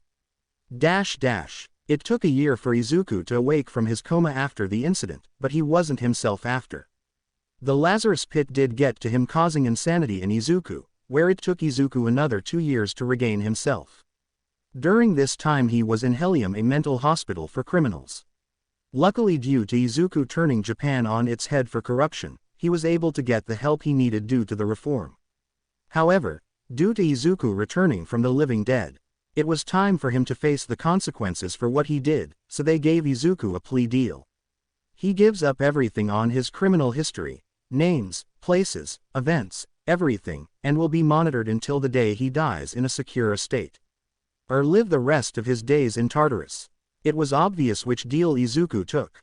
Izuku had asked what they did to Yui. They didn't kill her, unfortunately. Instead, she was buried beneath in such a deep underground prison that it would be a miracle if she ever saw the light of day again. Along with a yearly ritual that will seal her powers so she doesn't grow stronger. It wasn't what Izuku would want, but it was enough at the moment. His recovery was slow, to the point that it was barely a year ago that he was able to fully walk without a cane for 2 hours. Still didn't stop him from creating Inko though. The mental part, however, has taken even longer in recovering, if it ever could. He had attacks more frequently, along with probably every other mental problem, but he got by, especially with the help from a friend from America who was familiar with what he was going through. Zumi was working to be a hero just like he was at one point in his life. Well, she already surpassed the amount of time he was training to be one. It was hard when she first started due to her disadvantage, but now due to a parting gift from an old friend, she evened the odds. All Might gave Zumi OFA before he parted the world. OFA had changed since Izuku held the quirk. After he died, OFA took a drastic hit in its power due to a current wielder dying and using its power to transfer to All Might when he picked up the corpse.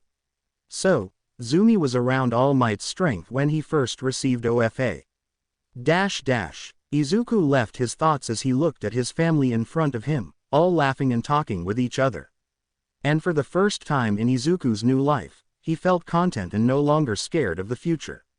Zumi looked at her watch and quickly excused herself as she went upstairs to change into her uniform.